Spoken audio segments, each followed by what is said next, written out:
मैंने 1 घंटा वेट किया, मैंने पूरा 1 साल वेट किया इस बार 2019। हर साल की तरह नहीं है। 2019 में कुछ ऐसा हुआ है जो पिछले 200 साल के मेडिकल इतिहास में नहीं हुआ। तो मुझे लगा कि ये बात इतनी बड़ी बात है, तो लेकिन इतने महीने निकल गए, अब ये 2019 भी निकलने ही वाला है, आपको पता है, 1 दिसंबर, और इतनी बड़ी बात लोगों तक नहीं पहुंची। तो हमारे पवन गुप्ता जी, जिनका सबसे बड़ा हाथ है इस आयोजन को करने का, पवन गुप्ता जी है, और मुझे लगता है हाथ ही नहीं, पैर और बॉडी के सारे पार्ट्स हैं। He is right here.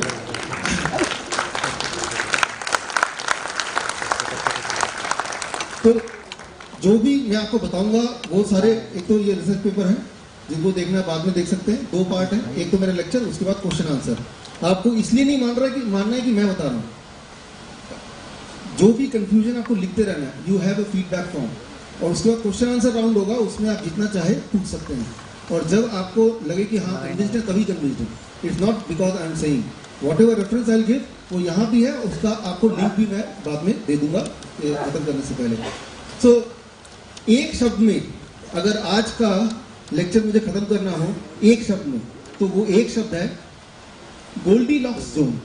Only 1 word. ये गोल्डीलॉक्स जोन क्या है, ये स्पेस साइंटिस्ट अक्सर यूज करते हैं। ये है अर्थ, आप देख रहे हैं, मतलब एक ऐसा जोन जहां पे लाइफ पॉसिबल है, ना ज्यादा गर्म ना ज्यादा ठंडा।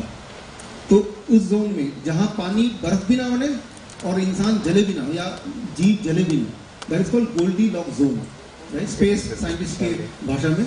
और गोल्डीलॉक्स जोन में हमारे सोलर सिस्टम में अर्थ आता है और मार्स आता है, यानी कि मार्स में फिर भी उम्मीद है कि कुछ हैबिटेबल हो सकता है। ह्यूमन बॉडी के कॉन्टेक्स्ट में भी गोल्डीलॉक्स जोन है, और उसे हम बोलते हैं एंजियोजेनेसिस। इस साल का नोबेल प्राइज विनिंग साइंस अक्टूबर महीने में मिला, 7 अक्टूबर, आज 1 दिसंबर है, 2 महीने भी नहीं हुए। और सबसे आश्चर्य बात है, इस सब्जेक्ट पे नोबेल प्राइज 4 बार मिल चुका है, this is the 4th time. 1931 में मिला था, 38 में मिला था, 2004 में मिला था, और अभी। तो इस बात से आप अंदाजा लगा लेंगे कि ये कितना इंपॉर्टेंट सब्जेक्ट है, या कितना इंपॉर्टेंट हमारे बॉडी का एक फंक्शनिंग है।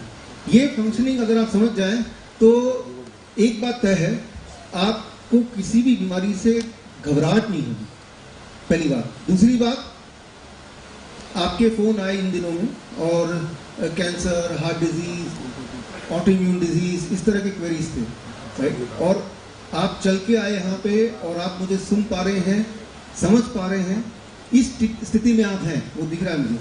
इतनी स्थिति काफी है किसी भी डिजीज को रिवर्स करने के लिए, राइट। ये बात आप समझ जाएंगे, और कुछ ही दिनों में रिवर्स करने के लिए, and that is in accordance with the new Nobel prize winning science, angiogenesis. So अगला 5 मिनट बहुत इंपॉर्टेंट है, बिकॉज इसमें मैं ये समझाने वाला हूँ व्हाट इज दिस, और वो समझ गए तो बात लगभग बनी हुई। समझाने के लिए I will take an example.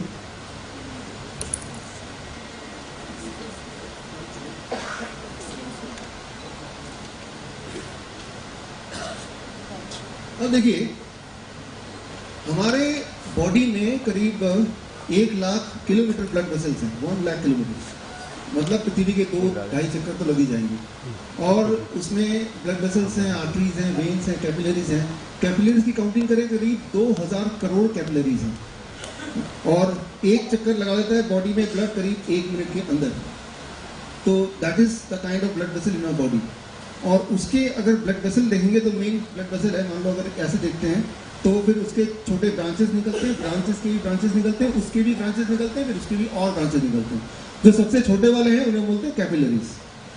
ये इसलिए निकलते हैं ताकि आपके बॉडी के जितने भी सेल्स हैं, हर सेल के नजदीक कोई ना कोई कैपिलरी हो, ताकि फूड, ऑक्सीजन, ब्लड उसको वहां पे मिले। यहाँ तक तो हमें पता है। और आपके हर सेल के करीब, कितने करीब कोई ना कोई कैपिलरी हो, दैट इज इक्विवेलेंट टू आपके बालों का जो विड्थ है, उतने के अंदर अंदर कोई ना कोई कैपिलरी मिल जाएगा। अब इसमें एंजियोजेनेसिस क्या है?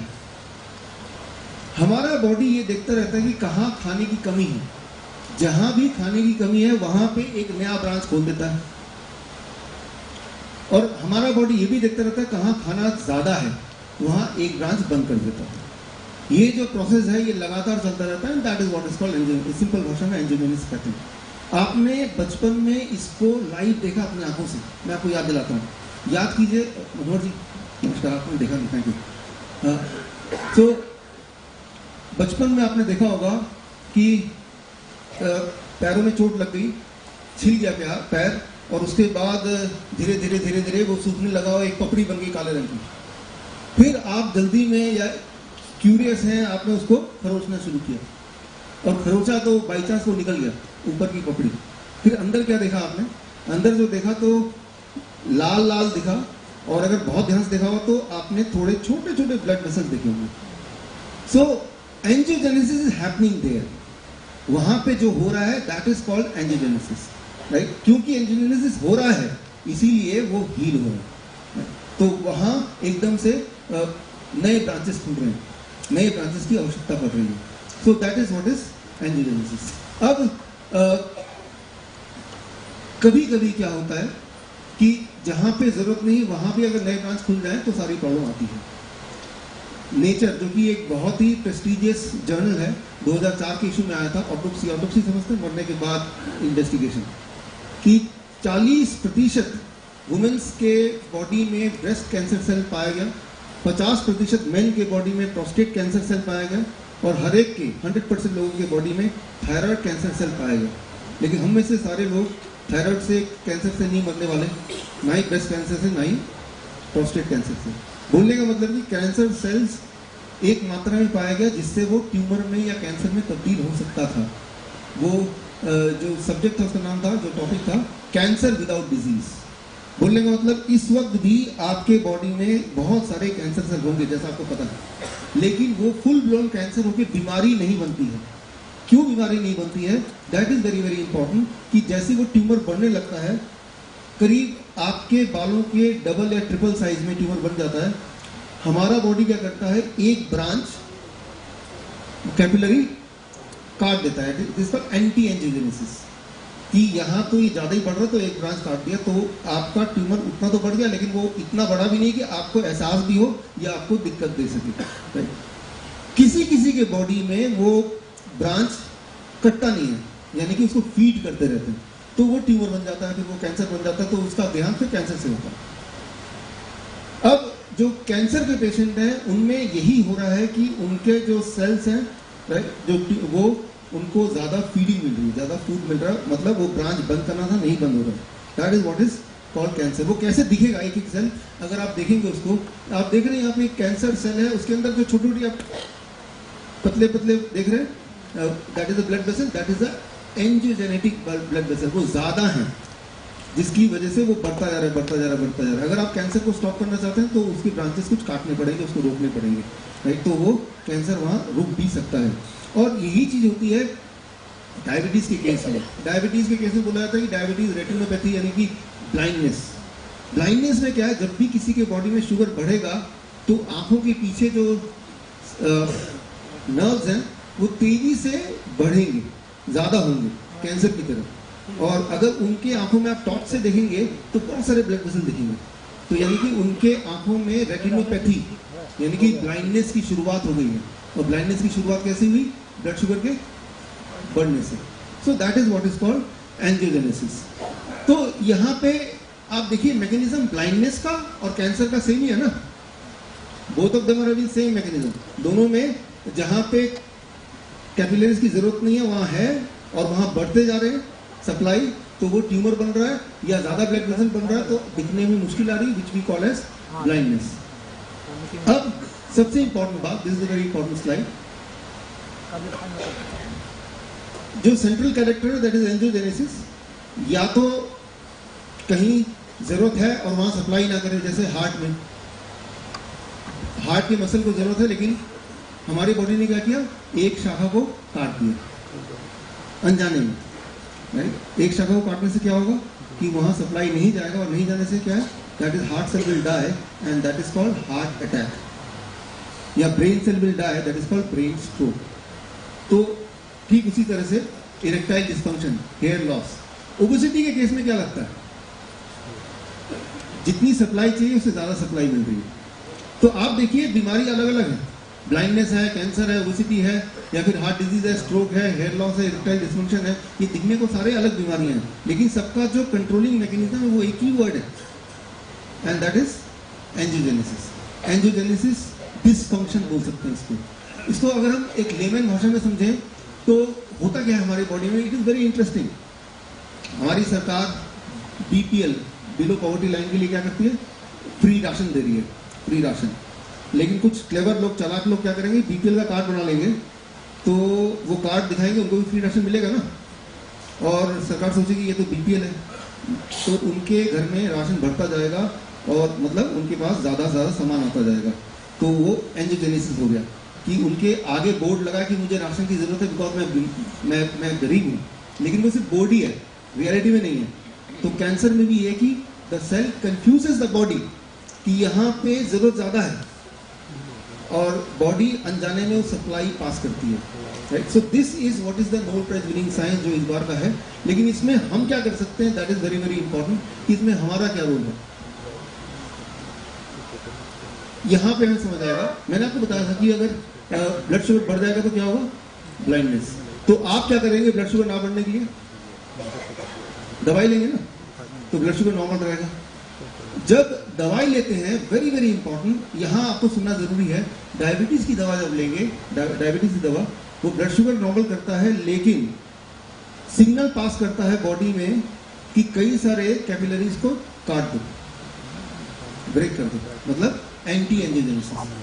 तो इसीलिए अगर उनके पैरों में चोट आती है तो चोट को भरने के लिए कैपिलरीज की जरूरत है, लेकिन वो बनेंगे नहीं क्योंकि बॉडी को सिग्नल मिल रहा है, जरूरत नहीं है, बट इन रियलिटी जरूरत है, राइट। जो एक्चुअल गरीब है वो सरकार तक पहुंच ही नहीं पा रही है, तो सरकार को लग रहा है कि वो कोई है ही नहीं, सरकार के लिए वो उनके कागजात में ही नहीं, but in reality they are poor, but they are not registered with the government. So एक तरफ ब्लड शुगर ज्यादा है तो ब्लाइंडनेस, और दवाई लेके कम किया तो उसका उल्टा डायबिटिक फुट जिसे बोलते हैं, फुट अल्सर बोलते हैं।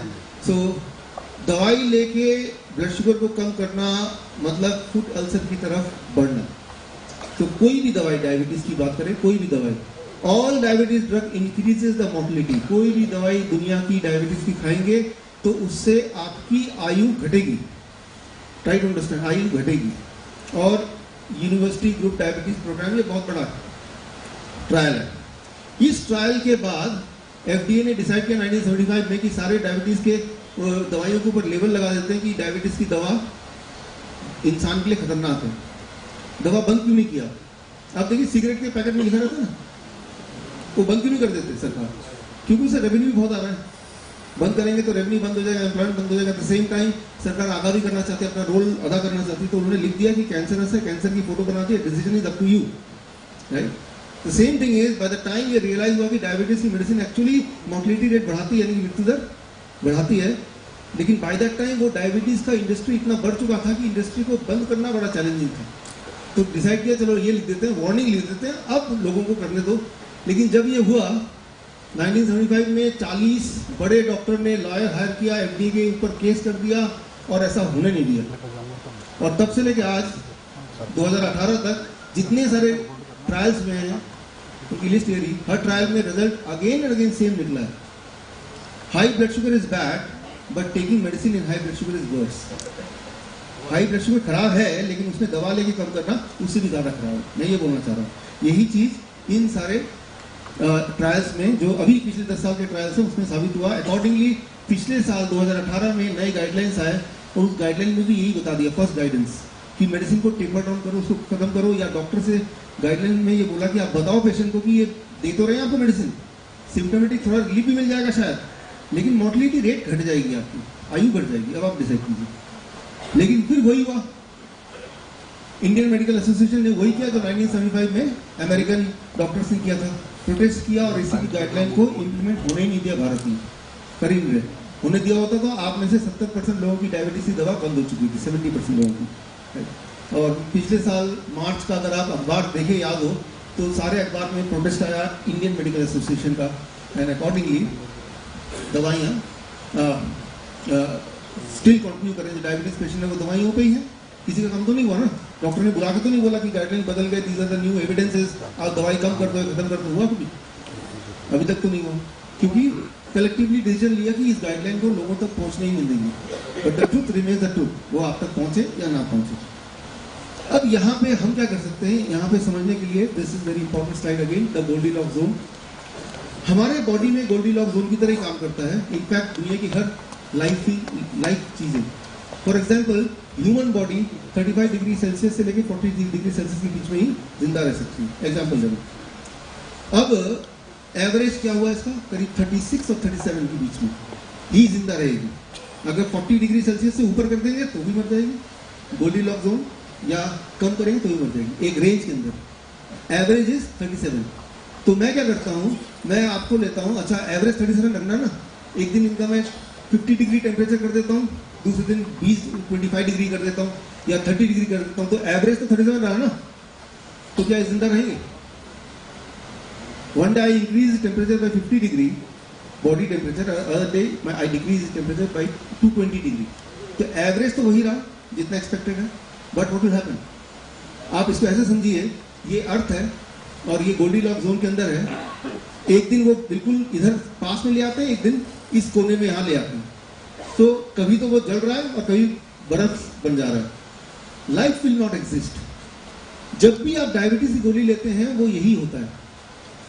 आप जब सो रहे होते हैं, हम तो कॉन्टिन्यूस ग्लूकोज मॉनिटर लगा देते हैं पेशेंट को, जब वो सो रहे होते हैं ना डायबिटीज के पेशेंट, आधी रात का उनका ब्लड शुगर का रिकॉर्ड देखो 30, 40, 50, really low. High blood sugar is not dangerous, low blood sugar is very dangerous. और लो ब्लड शुगर नॉर्मली नहीं होगा जब तक कि आप दवाई से उसको नहीं नीचे करेंगे। आप भूखे रहिए 4 दिन, 5 दिन, 7 दिन, 10 दिन, तब भी लो ब्लड शुगर नहीं हो सकता। लो ब्लड शुगर होना अननेचुरल है, and low blood sugar is more dangerous than high blood sugar. Right, तो हाई ब्लड शुगर से घबराने की इतनी जरूरत नहीं, एक आध बार हो जाता है, किसी का भी हो सकता है, मेरा भी हो सकता है। बट लो ब्लड शुगर मेरा या किसी का नहीं हो सकता अनलेस कि आप दवाई से उसको करो। एंड ज्यादा डेथ्स होते हैं, कॉम्प्लिकेशन होते हैं लो ब्लड शुगर का। बोलने का मतलब यहाँ पे ये है कि हमें एक जोन के बीच में रहना है। उस जोन से जैसे ही बाहर जाएंगे, और उस जोन से बाहर जाने में जो रिस्पॉन्सिबल है दैट इज द मेडिकेशन। एक एग्जांपल लेता हूँ, फिर हम सोल्यूशन पे आएंगे सीधा। High blood pressure, high blood pressure leads to heart disease, या फिर heart disease leads to high blood pressure. Which looks to be correct, पहला या दूसरा? कौन सा? कुछ लोग पहला बोल रहे हैं, कुछ लोग दूसरा बोल रहे हैं। हाँ, डॉक्टर पास जाएंगे तो क्या बोलेंगे? अरे आपका तो ब्लड प्रेशर ज्यादा है, आपको हार्ट डिजीज हो सकता है। That's right. अब देखिए इसको, मान लीजिए एक पाइप है, इस पाइप को मैं यहाँ पे टैप फिट कर देता हूँ, टैप ऑन करता हूँ, पानी यहाँ से निकल रहा है। अब मैं पाइप को स्क्वीज करूंगा तो वाटर प्रेशर बढ़ेगा कि घटेगा? बढ़ेगा ना। अब ये पाइप नहीं है, ब्लड वेसल है, और अंदर ब्लॉकेज हो जाता है, तो डायमीटर कम हो गया, ब्लड प्रेशर बढ़ेगा या घटेगा? बढ़ेगा, राइट। वो जो ब्लॉकेज है उसी को तो कहते हैं heart disease. Heart disease causes high blood pressure, that is correct. High blood pressure doesn't cause heart disease, right. क्योंकि आपको हार्ट डिजीज है इसलिए आपका ब्लड प्रेशर ज्यादा हो गया, ना कि आपका ब्लड प्रेशर ज्यादा है तो हार्ट डिजीज है। तो जो आपका जो बेसिक समझाने का तरीका है डॉक्टर का, वही उल्टा है। हाई ब्लड प्रेशर एक आउटकम है, सिम्टम है, वो कोई कारण नहीं है। इस बात को समझिए। आप क्या कर रहे हैं? टारगेट हाई ब्लड प्रेशर को नीचे करने का, दवाई ले रहे हैं। क्या वो ब्लॉकेज वो दवाई घटा रहा है? नहीं है, उससे कोई लेना देना नहीं है। वो तो हार्ट को कमजोर कर रहा है, जिससे आपका ब्लड प्रेशर नीचे आ रहा है। ब्लॉकेज वहीं का वहीं है। एक तो पहले से ही ब्लॉकेज है, ऊपर से हार्ट भी कमजोर हो रहा है, तो दो गड़बड़ होगी ना। So it is very dangerous.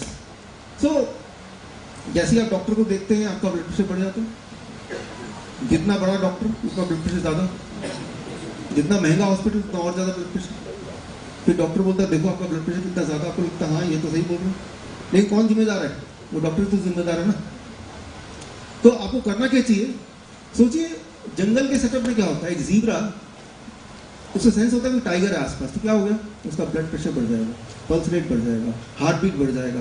That is making him more ready to fight और फ्लाइट, भागने के लिए, राइट। वो अलर्ट है, उसकी आंखें ज्यादा देख पा रही है, उसके कान ज्यादा सुन पा रहे हैं, वो अपने आप को ज्यादा प्रोटेक्ट कर पाएगा।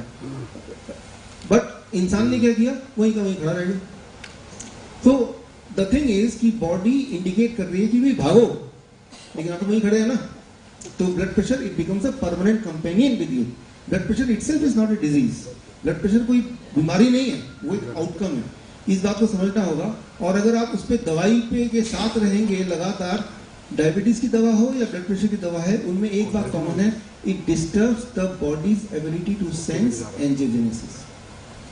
तो बॉडी को ये पता नहीं चलेगा कि कहाँ पे ज्यादा कैपिलरीज की जरूरत है, कहाँ पे कम कैपिलरीज की जरूरत है। This means you are more prone to heart attack, you are more prone to cancer also. तो that is the most important thing. और ये सारी बातें जो मैं बोल रहा हूँ, आपके दिमाग में बात होगी कि इफ इट इज सो, तो ये सारी दवाइयाँ दुकान अभी है क्यों? इसके जवाब के लिए टाइम कम है, इसलिए alltrials.net ब्रिटिश मेडिकल जर्नल, जो कि दुनिया का टॉप 10 में जर्नल में आता है, 2016 से मुहिम शुरू किया एक एक दवाई को एक्सपोज करने का हर हफ्ते, कि जो झूठ बोल के दवाइयां मार्केट में आई या ड्राइव देके दवाइयों को रेगुलराइज किया FDA के थ्रू, वो सारी दवाइयों को हर हफ्ते एक दवाई को एक्सपोज कर रहे हैं, एक एक दवाई को। हो सकता है कि आप जो दवाई ले रहे हैं वो भी एक्सपोज हो गया हो बाई दिस टाइम, तो वो alltrials.net में जाके आप देख सकते हैं। बोलने का मतलब ये है कि आप दवाइयों की वजह से जिंदा नहीं है, आप दवाइयां खाने के बावजूद भी जिंदा है। Try to understand this.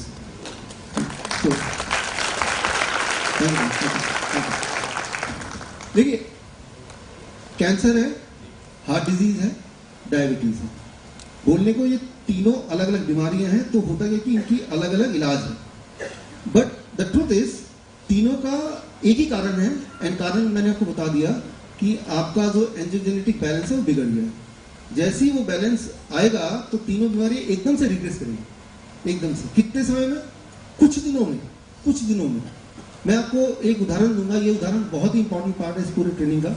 हमारे बीच है डॉक्टर हरीश सर, प्लीज आइए। इनका हॉस्पिटल है फरीदाबाद में, यहीं पे, आप इसे कई लोग जानते भी होंगे। तो अगर मैं बोलूं कि एक ऐसा इंसान है जिनको हार्ट डिजीज भी है, था, कैंसर भी था, डायबिटीज भी था, तो आप सोचेंगे वो शायद नहीं होंगे दुनिया में। लेकिन मैं बात कर रहा हूँ डॉक्टर हरीश का। सर, आपकी वो सारी चीज सही रहेगी, तो माइक आपको ये सुनना है, इससे आगे जुड़ेंगे। सबको नमस्कार।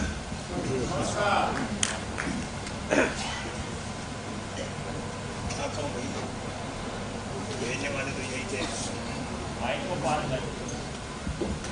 ऐसा है कि मुझे आज से 32-33 साल पहले डायबिटीज हो गई थी।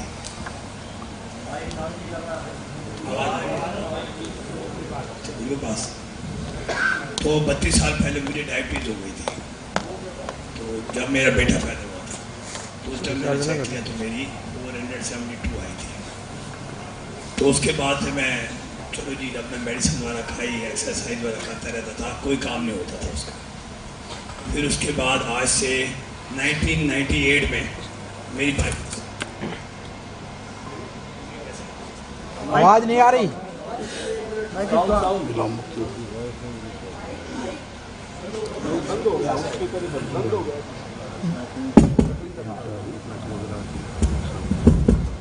हेलो, आ रही है? हाँ जी, मेरा नाम है डॉक्टर हरीश शर्मा।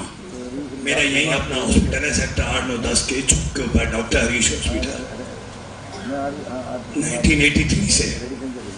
तो मुझे जब मेरा बेटा पैदा हुआ था तो उस टाइम वैसे ही बात कर रहे थे डॉक्टर घई साहब के पास। तो उन्होंने कहा भी क्या बात है, तो बहुत मोटा हो गया है, 104 किलो वजन था उस टाइम मेरा। तो उसने मुझे ये कहा कि यार एक बार शुगर चेक कर लेता। तो मैंने वैसे पहले नहीं की थी, 2 दिन फिर मैंने की तो मेरी 472 आई थी। तो कहता भी चल ठीक है अपना मेडिसिन, तो मैंने अपना मेडिसिन शुरू कर दी। फिर उसके बाद मेरी मेडिसिन चलती रही और बढ़ती गई, कम नहीं हुई कभी मेडिसिन। फिर उसके बाद 1998 में मेरी बाईपास सर्जरी हुई, 3 वेसल डिजीज। 98 के बाद फिर 2008 में 7-8 में मेरे को कैंसर हो गया। तो तीनों डिजीज का मैं एक किस्म का बहुत माना हुआ राजा बन गया, किंग हो गया कह दीजिए। सब बीमारियां मुझे आ गई। तो भटने चुके कि मेरी मेडिसिन भी और मेरे को इंसुलिन भी लगती थी 40 यूनिट्स रेजिडॉक, जो कि बहुत स्ट्रांग होती है। कई डॉक्टर बैठे होंगे वो जानते हैं इस चीज को। खैर खुद ना करके दूसरे डॉक्टर के पास गया, उसने कहा यार ये कर ले। चलो भाई ठीक है, करते करते करते करते शरीर का धीरे धीरे सत्यानाश हो गया। और टाउन पार्क में हम डेली सवेरे घूमने जाते हैं। यहाँ कई मेरे दोस्त आए भी हुए हैं जो मेरे साथ टाउन पार्क घूमते थे। तो कहते हैं यार क्या बात है, तुमको हो क्या गया? तो खैर कुछ डायबिटीज वाले पेशेंट जो होते हैं ना वो शर्माते भी हैं, नहीं यार मेरे को कुछ भी नहीं हुआ। तो मैं शर्माता नहीं था, तो मैं तो सीधा कहता यार मेरे को डायबिटीज है, मेरे को हार्ट डिजीज है, मेरे को कैंसर है। आपने मैंने एक बार पहले मैं आया था तो सितंबर में, तो मेरी आवाज़ बिल्कुल चली गई थी। तो मैंने इनको कहा कि यार मैं जब यहाँ फरीदाबाद आता हूँ, दिल्ली आता हूँ तो मेरी आवाज़ चली जाती है। तो इन्होंने मेरे को कहा अदरक ले लेना, थोड़ी सी चूसना, मेरी आवाज़ ही ठीक हो गई। चलो मैंने सारी बीमारियाँ देखी, अच्छी तरह देखी, और मैं ठीक नहीं हुआ। मैंने क्या आयुर्वेदिक, क्या होम्योपैथिक, सब जगह बहुत जगह घूमा, जामनगर यहाँ वहाँ सब जगह जहाँ घूम सकता था घूमा। जिसने कहा यार यहाँ बांध ले, वो बांध ले, सब कुछ करके देख लिया, कुछ नहीं हुआ। उसके बाद ये आज उस टाइम तो मेरे को मिले नहीं थे, तो मैं पार्क में घूम रहा था सेक्टर 15 में, तो मिस्टर पंकज भार्गव, तो इन्होंने मेरे को कहा कि यार डॉक्टर विष्णु राय चौधरी हैं, तो तुम उनके पास चले जा। मैंने कहा यार एक बात बताओ, आप तो आप कहीं नहीं जाएंगे, अपने को तो भैया ऐसे अच्छा तो मौत ही मिल जाए तो अच्छा है। कितना दुखी हो गया, कोई भी शुगर वाला होगा परेशान होगा। तो एनी हाउ इन्होंने मेरे को कहा, इन्होंने मेरे को बुक्स दी, मैंने रात को पढ़ी और मैं सवेरे फ़ोन किया तो इन्होंने मेरे को बुलवा दिया 3 दिन बाद। तो मैं 3 दिन बाद गया तो इन्होंने मेरे को कहा कि भाई ये डाइट फॉलो करना। मैं अपनी बहू के साथ गया, जबकि मेरी बहू भी डॉक्टर है, मेरा बेटा प्लास्टिक सर्जन है, मिसेज मेरी डॉक्टर है, मैं डॉक्टर हूँ, मेरी बेटी डॉक्टर है, दामाद डॉक्टर है, सब डॉक्टर हैं हम।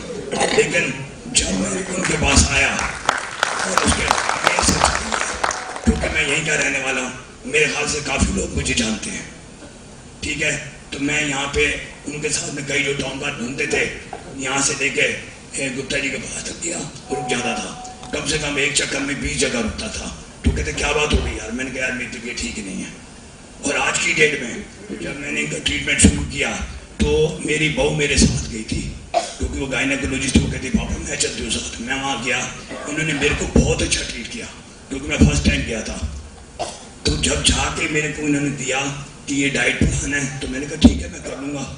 घर आया तो इसे उसको बताया भी यार मेरा ये डाइट प्लान है और मैं ये करना चाहता हूँ। तो कहती ठीक है। तो मेरा बेटा भी कहने लगा पापा करो। हैरानगी की बात, उन बात तो मैं जा ही रहा था, 6 दिन मैं कहीं रुका नहीं। मैंने कहा भाई 3 दिन बाद मेडिसिन बंद कर देना। मैंने 3 दिन बाद ना छोड़ के 4 दिन बाद मेडिसिन बंद कर दी। मेडिसिन बंद की, फिर इनको मैंने कहा चल यार, लेकिन मैं डरा हुआ था, कोई भी होगा डरेगा, मैं भी डर रहा था। तो जब मैंने अपनी शुगर चेक की तो मेरी 198 आ गई। मैंने कहा यार मेरी 198 कैसे? मैंने कहा इतना फ्रूट खा रहा हूँ, 700 ग्राम फ्रूट खा रहा हूँ, और ये तो मैंने फ्रूट कभी खाया ही नहीं, सिर्फ एक पपीता को छोड़ के मैंने कुछ नहीं खाया था। और आज की डेट में मेरे ख्याल से 2-2.5 किलो तो खा ही जाता हूँ फ्रूट। अपनी लाइफ में फ्रूट देखा नहीं था, और अब फ्रूट ही फ्रूट खाता हूँ, बादाम खाता हूँ, काजू खाता हूँ, सब कुछ खाता हूँ, और ठीक हूँ, एक्टिव हूँ। और आज की डेट में मैं 14.5-15 किलोमीटर पर डे सैर करता हूँ। आप कोई भी आ जाए, एक बंदा आके देख ले, 5,88,000 आज की डेट तक 1 महीने के अंदर मैं घूमा। तो उसकी जो मेरी एवरेज बैठी है वो 14.5 किलोमीटर बैठी है। और सांस कहीं नहीं चढ़ता, स्पीड से दौड़ता हूँ, सब कुछ एक्टिव हो गया हूँ, यंग हो गया हूँ, सब कुछ हो गया। तो मेरा कहने का मेरा मतलब ये था कि भाई अगर जिनको भी डायबिटीज़ है या इन तीनों में से कोई भी बीमारी है, उसका डाइट प्लान वही है। उस डाइट प्लान के हिसाब से चलो, खाओ, और कोई घबराने की बात नहीं है। मेरे ख्याल से 20 या 25 दिन बाद आदत पड़ जाती है। और मेरे को लगता है कि जो पहले हम बदमाशियाँ करते थे खाने की, उससे ये ज़्यादा बेटर है। मुझे तो ये याद अच्छी लग गई। तो कहने का मेरा मतलब है, और मैं आज भी ठीक हूँ। मेरा रिकॉर्ड इन्होंने कहा कि भैया अपना रिकॉर्ड भेजो, तो मैंने यहीं के डॉक्टर्स का सबके टेस्ट कराए। आपको मैं बताता हूँ गुप्ता जी कि यहाँ पे लोग बेवकूफ़ बहुत बनाते हैं। लैब के ऊपर क्या लिखा होता है मैंने नहीं पढ़ा था पहले, कभी खुद डॉक्टर हो गए मैंने नहीं पढ़ा था। नीचे ACP गाइडलाइंस लिखी हुई है, और ऊपर लिखता है कि नॉर्मल वैल्यू क्या 5.8, 6 से ऊपर नहीं जानी चाहिए, जबकि होनी चाहिए 8.4 और 8 के बीच में। तो भैया आपके बीच में से मेरे ख्याल से 90% मैं कह दूंगा 8.4 तो किसी की चाय नहीं रही होगी, तो इसका मतलब शुगर है ही नहीं, या ये जिन्होंने बनाया है वो गलत है, या फिर ये जो हम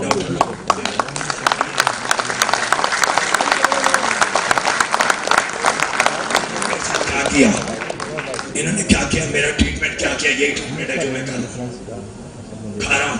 मैं गाड़ी नहीं चला सकता था, अब मैं अलीगढ़ से आया हूँ बेटे गाँव से, इन्होंने मेरे को अभी आएगा, मैंने कहा जरूर आऊँगा, आज तो जरूर आऊँगा, क्योंकि मेरे फरीदाबाद के सारे यहाँ दोस्त होंगे और मेरे आए हुए हैं यहाँ जब वगैरह सारे हैं, गुवाहाटी हैं, कोई बनूवाल है, कोई कोच है, कोई सब आए हुए हैं और वो मेरे साथ घूमते थे और उनको मालूम है कि मैं कितना बीमार था। और आज की डेट में मेरे को 0, कोई इंसुलिन नहीं है, आज 1.5 साल हो गया मैंने इंसुलिन नहीं ली, मेडिसिन नहीं ली, कोई मेडिसिन, इवन एक को स्प्रे भी नहीं ली। एक टेबलेट है ना जो हार्ट की चढ़ रही थी, मेरे को 3 वैसा डिजीज दोबारा उन्होंने कह दिया कि आपके दोबारा ऑपरेशन होगा, लेकिन अगर ऑपरेशन होगा तो आपकी टेबल के ऊपर डेथ हो जाएगी, कुछ ऐसी जगह अब कुछ भी नहीं है। तो वही डॉक्टर गुप्ता कह रहे हैं मेरे को, अमित गुप्ता है अपोलो, वो कहते हैं तेरी ये कैसे ठीक होगी, मैंने कहा आ जाते को भी ले चलता।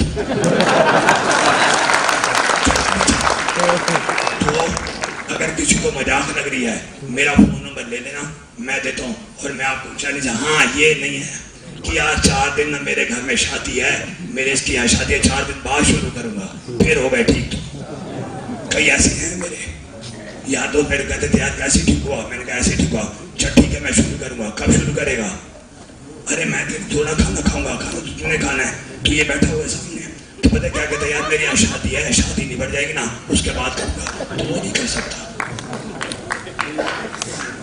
अगर तुझे करना है तो मेरी तरह आओ, मैं ठीक हूँ।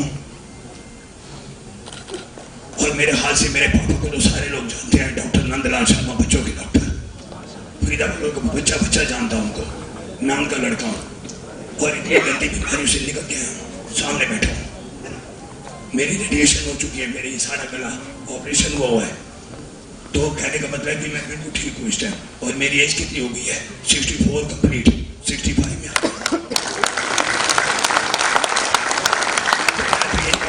एक जगह और कहूँगा, मैंने पीछे भी एक बार कहा था, जिसको भी मिलता हूँ उसको कहता हूँ यार तेरी बीवी है ना, और अगर लेडीज को है तो यार तू है ना, तो यार एक दूसरे का साथ दो, खाने पीने का ध्यान रखो और एक दूसरे की हिम्मत बढ़ाओ, जैसे मेरी मिसेज ने मेरी हिम्मत बढ़ाई और मैं ठीक हो गया।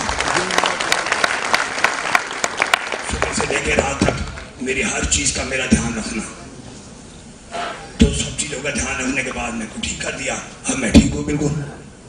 और मैं ओपन चैलेंज से कहता हूँ कि कोई कहता था कि यार ये तीनों चीजें ठीक नहीं हो सकती, मेरे पास आ जाओ, मैं लिख के देता हूँ, मैं इनके यहाँ मेरे ऑफिस में बैठ जाता हूँ और इनके साथ बैठ के आपको कहता हूँ कि यार आ जाओ, जैसे कहते हैं नहीं ठीक हो, मैं ठीक हो गया, जाओ देखो रिपोर्ट।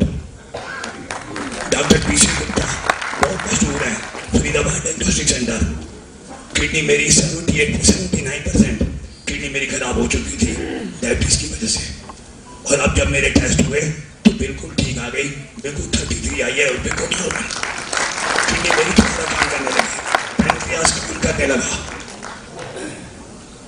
कैंसर कहाँ गया यार, लोग तो कहते हैं साल में मर गया, 2 साल में मर गया, 6 महीने मर गया, 13 साल में तो नहीं मरा यार, मैं सामने बैठा हूँ यार, क्या मजाक करूँ, मजाक है, किसी को कुछ कहना तो मेरे सामने यहाँ आ जाओ, मैं डिबेट करता हूँ, कोई मेरे को चैलेंज देना चाहता आ जाए। हाँ ये है कि अगर इन्होंने मेरे को कहा ना कि 15 दिन बाद चीटिंग कर सकते हो, मैं चीटिंग नहीं करता, टाइम पे खाना, टाइम पे सब कुछ करना, आराम से और सैर भी करना, खाने पीने का ध्यान रखना, और मैं बिल्कुल ठीक हूँ। मेरी मेडिसिन बंद हुए 1.5 साल हो गया, और उसके बीच में जिसने मुझे भेजा पंकज भार्गव ने, उसका धन्यवाद। और मैं तो ये कहता हूँ कि यार इसको तो डॉक्टर बन जाना चाहिए 40 साल पहले, जैसे ये 60-70 साल के ना, तो 30 साल से है तो 40 साल पहले आ जाते, तो ये 40 साल से तो ये ना खा रहे होते जैसे मैं खाता था। ये नहीं कि मैं कुछ ठीक हुआ है, हाँ आज मैं कह सकता हूँ, आप अभी नहीं कहोगे, जब ठीक हो जाओगे तो आप यही मानोगे बातों को। मेरे को आज इस बात के प्राउड है कि यार ये विश्व रूप राय चौधरी कोई चीज है, 100% है।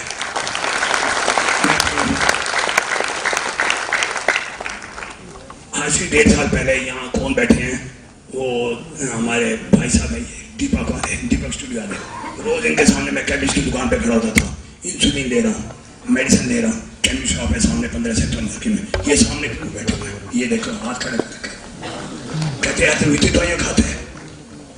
और मैं खा रहा था 1.5 साल पहले, अब तो मैं वहाँ गए भी यार राम राम कर दूँ तो ऐसे करके चल पड़ता हूँ आगे और फिट हो गया।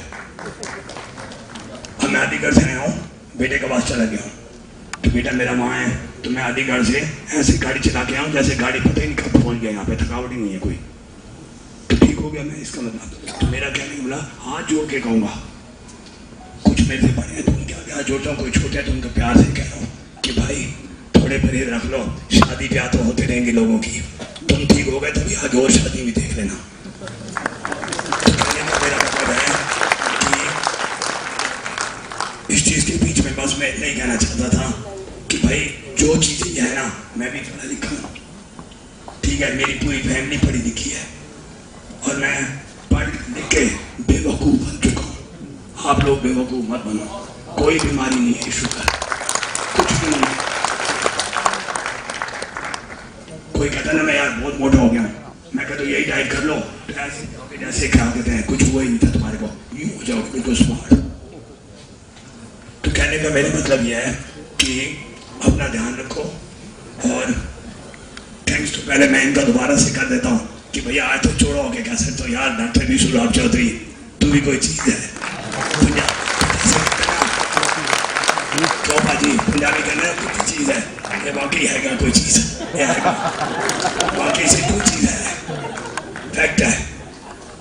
और मैं इतने लोगों की चीज झूठ के तो बोलना, मैं सामने खड़ा आ जाओ जिसे मैंने कहना जो कुछ कहना आ जाए, कहते कि हाँ यार तू गलत कह रहा है, ऐसे चलना चले, सारी रिपोर्ट है देख लो, ऐसे ही हॉस्पिटल की रिपोर्ट है, ऐसे सब डॉक्टर की रिपोर्ट है, सब बात आ चुकी है और कोई हार्ट डिजीज नहीं रही, ठीक है।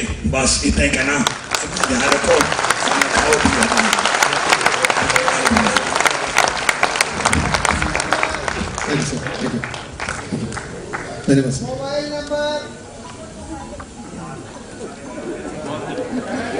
क्वेश्चन आंसर राउंड में। अच्छा आप नंबर देंगे? नंबर दे दीजिए। 98 110 36142 98 110 36142। मैं अभी बता दिया यार, घर तक तो जमा देते हैं।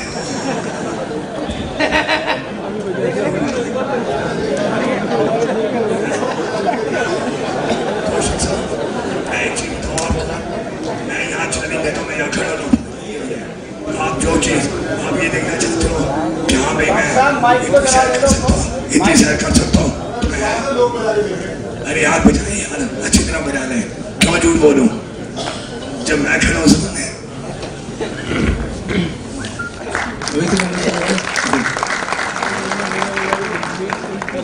अब इन्होंने जो किया देखिए, कैंसर है, डायबिटीज है, हार्ट डिजीज है, इरेक्टाइल डिस्फंक्शन है, स्ट्रोक है, किसी में स्ट्रोक ऑलरेडी आ गया स्ट्रोक, अब पैरालाइज्ड है, तो दिमाग में कि अब तो जिंदगी भर पैरालाइज्ड ही रहना है।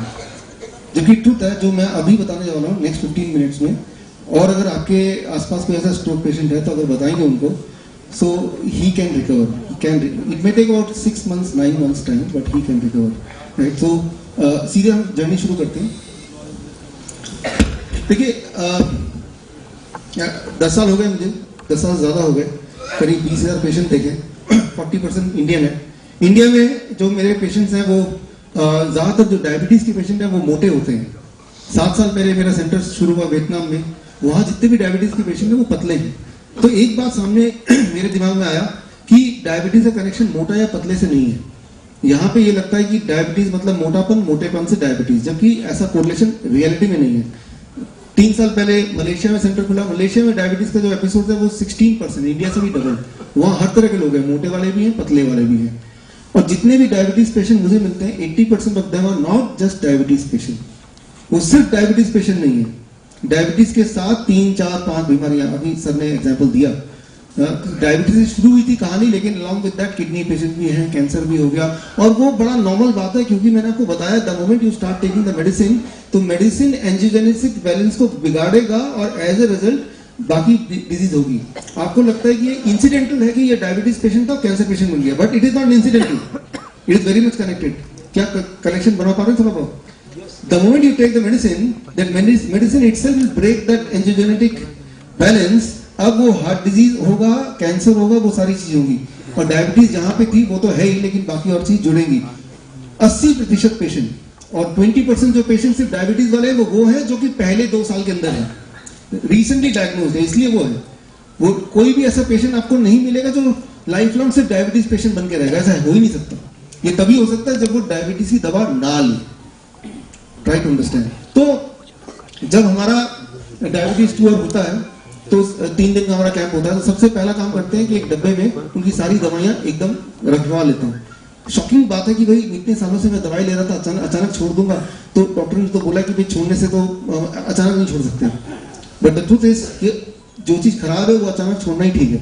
एंड मैं आपको बताता हूँ मेरा एक्सपीरियंस कि मेरे पास जो पेशेंट आते हैं they have been taking medicine for 20 years 30 years, ऐसा नहीं कि रिसेंट वाले हैं, 20 साल मेडिसिन ले रहे हैं और एक दिन में छोड़ दिया, एक दिन में, right. So lot of medicine, चाहे डायबिटीज की मेडिसिन हो, ब्लड प्रेशर की हो, कोलेस्ट्रॉल की हो, when they are under my supervision they have to stop it. लेकिन हम मॉनिटर भी करते रहते हैं, अबाउट 10% को थोड़ा बहुत देना भी पड़ता है, that is also true.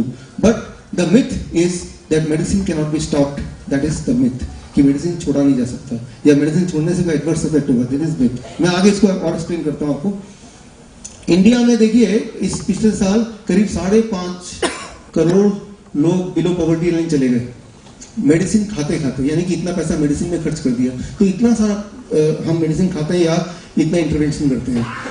Diabetes से किडनी फेलियर होता है कैसे? डायबिटीज, हाई ब्लड शुगर क्या करता है, हमारे एंजियोजेनेटिक रिस्पॉन्स को बढ़ाता है, घटाता है।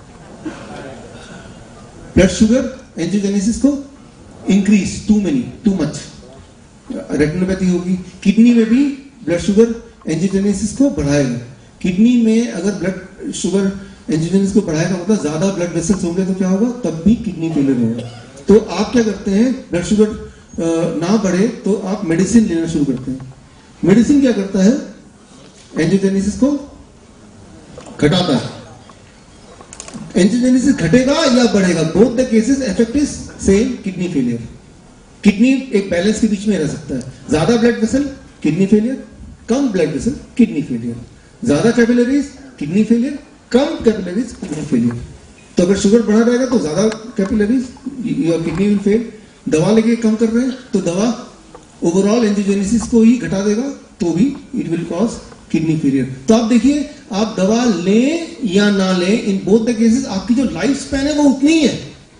दवा की वजह से लाइफ स्पैन बढ़ी नहीं है, वो उतनी ही है।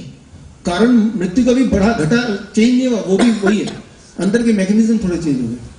तो यहां पे देखिए ग्लिपाजाइड, मैं एक एग्जांपल ले रहा हूं कि जैसे ही आप कोई दवा लेते हैं या ये दवा लेते हैं तो it inhibits the angiogenesis and the moment it happens तो इट स्टार्ट्स किडनी फेलियर या एम्पुटेशन, ये सारी चीजें शुरू हो जाती। जैसे ही डायबिटीज की दवा लेंगे तो दवा क्या करेगा, आपके मान लीजिए हार्ट में ये सारे ब्लड वेसल्स हैं, तो दवा क्या करता है कि ये ब्लड वेसल्स को एक एक करके काटता जाता है। हार्ट की ये कैपिलरी है, इसको उड़ा दिया, तो अब क्या होगा, उस वाले सेल्स में सप्लाई बंद होगी, राइट। इसे कहते हैं कोलैटरल ये regression.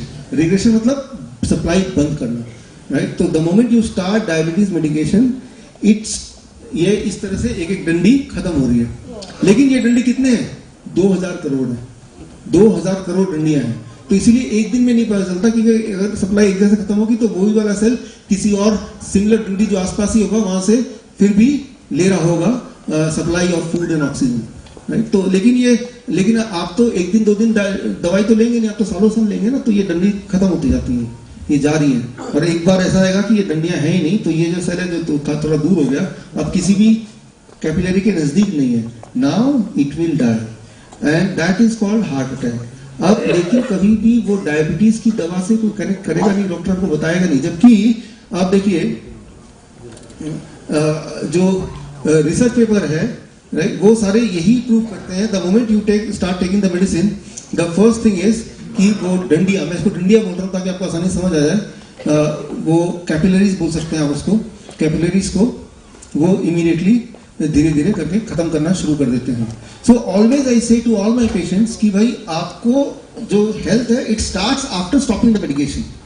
Health can not be with medication, health can not be with medication. की दवाई के साथ साथ कैसे हम हेल्दी रहे वो नहीं हो सकता, दवाई के बिना ही हेल्दी रह सकते हैं, उसको छोड़ने के बाद ही हेल्थ का स्टार्ट हो सकता है। So you can not see anybody in this world जो दवाई ले रहा हो और वो हेल्दी रहे, वो तो फिर रिग्रेशन होगा ना, कोलैटरल रिग्रेशंस, और जहां जहां कोलैटरल रिग्रेशन होगा वो वहां के सेल मरते जाएंगे, राइट। और वहां के सेल मरेंगे तो वो जिस भी ऑर्गन के सेल मरेंगे वो वाली बीमारी का नाम आपके पास साथ जुड़ जाएगा। ये हार्ट डिजीज का पेशेंट है, ये किडनी फेलियर का पेशेंट है, राइट। लेकिन अब देखिए हार्ट डिजीज, किडनी फेलियर, दोनों में काम मैकेनिज्म सेम ही हो रहा है। वो डंडी किसकी पहले ज्यादा मर रही है वही डिफरेंस है। Both disease are same, both mechanism are same.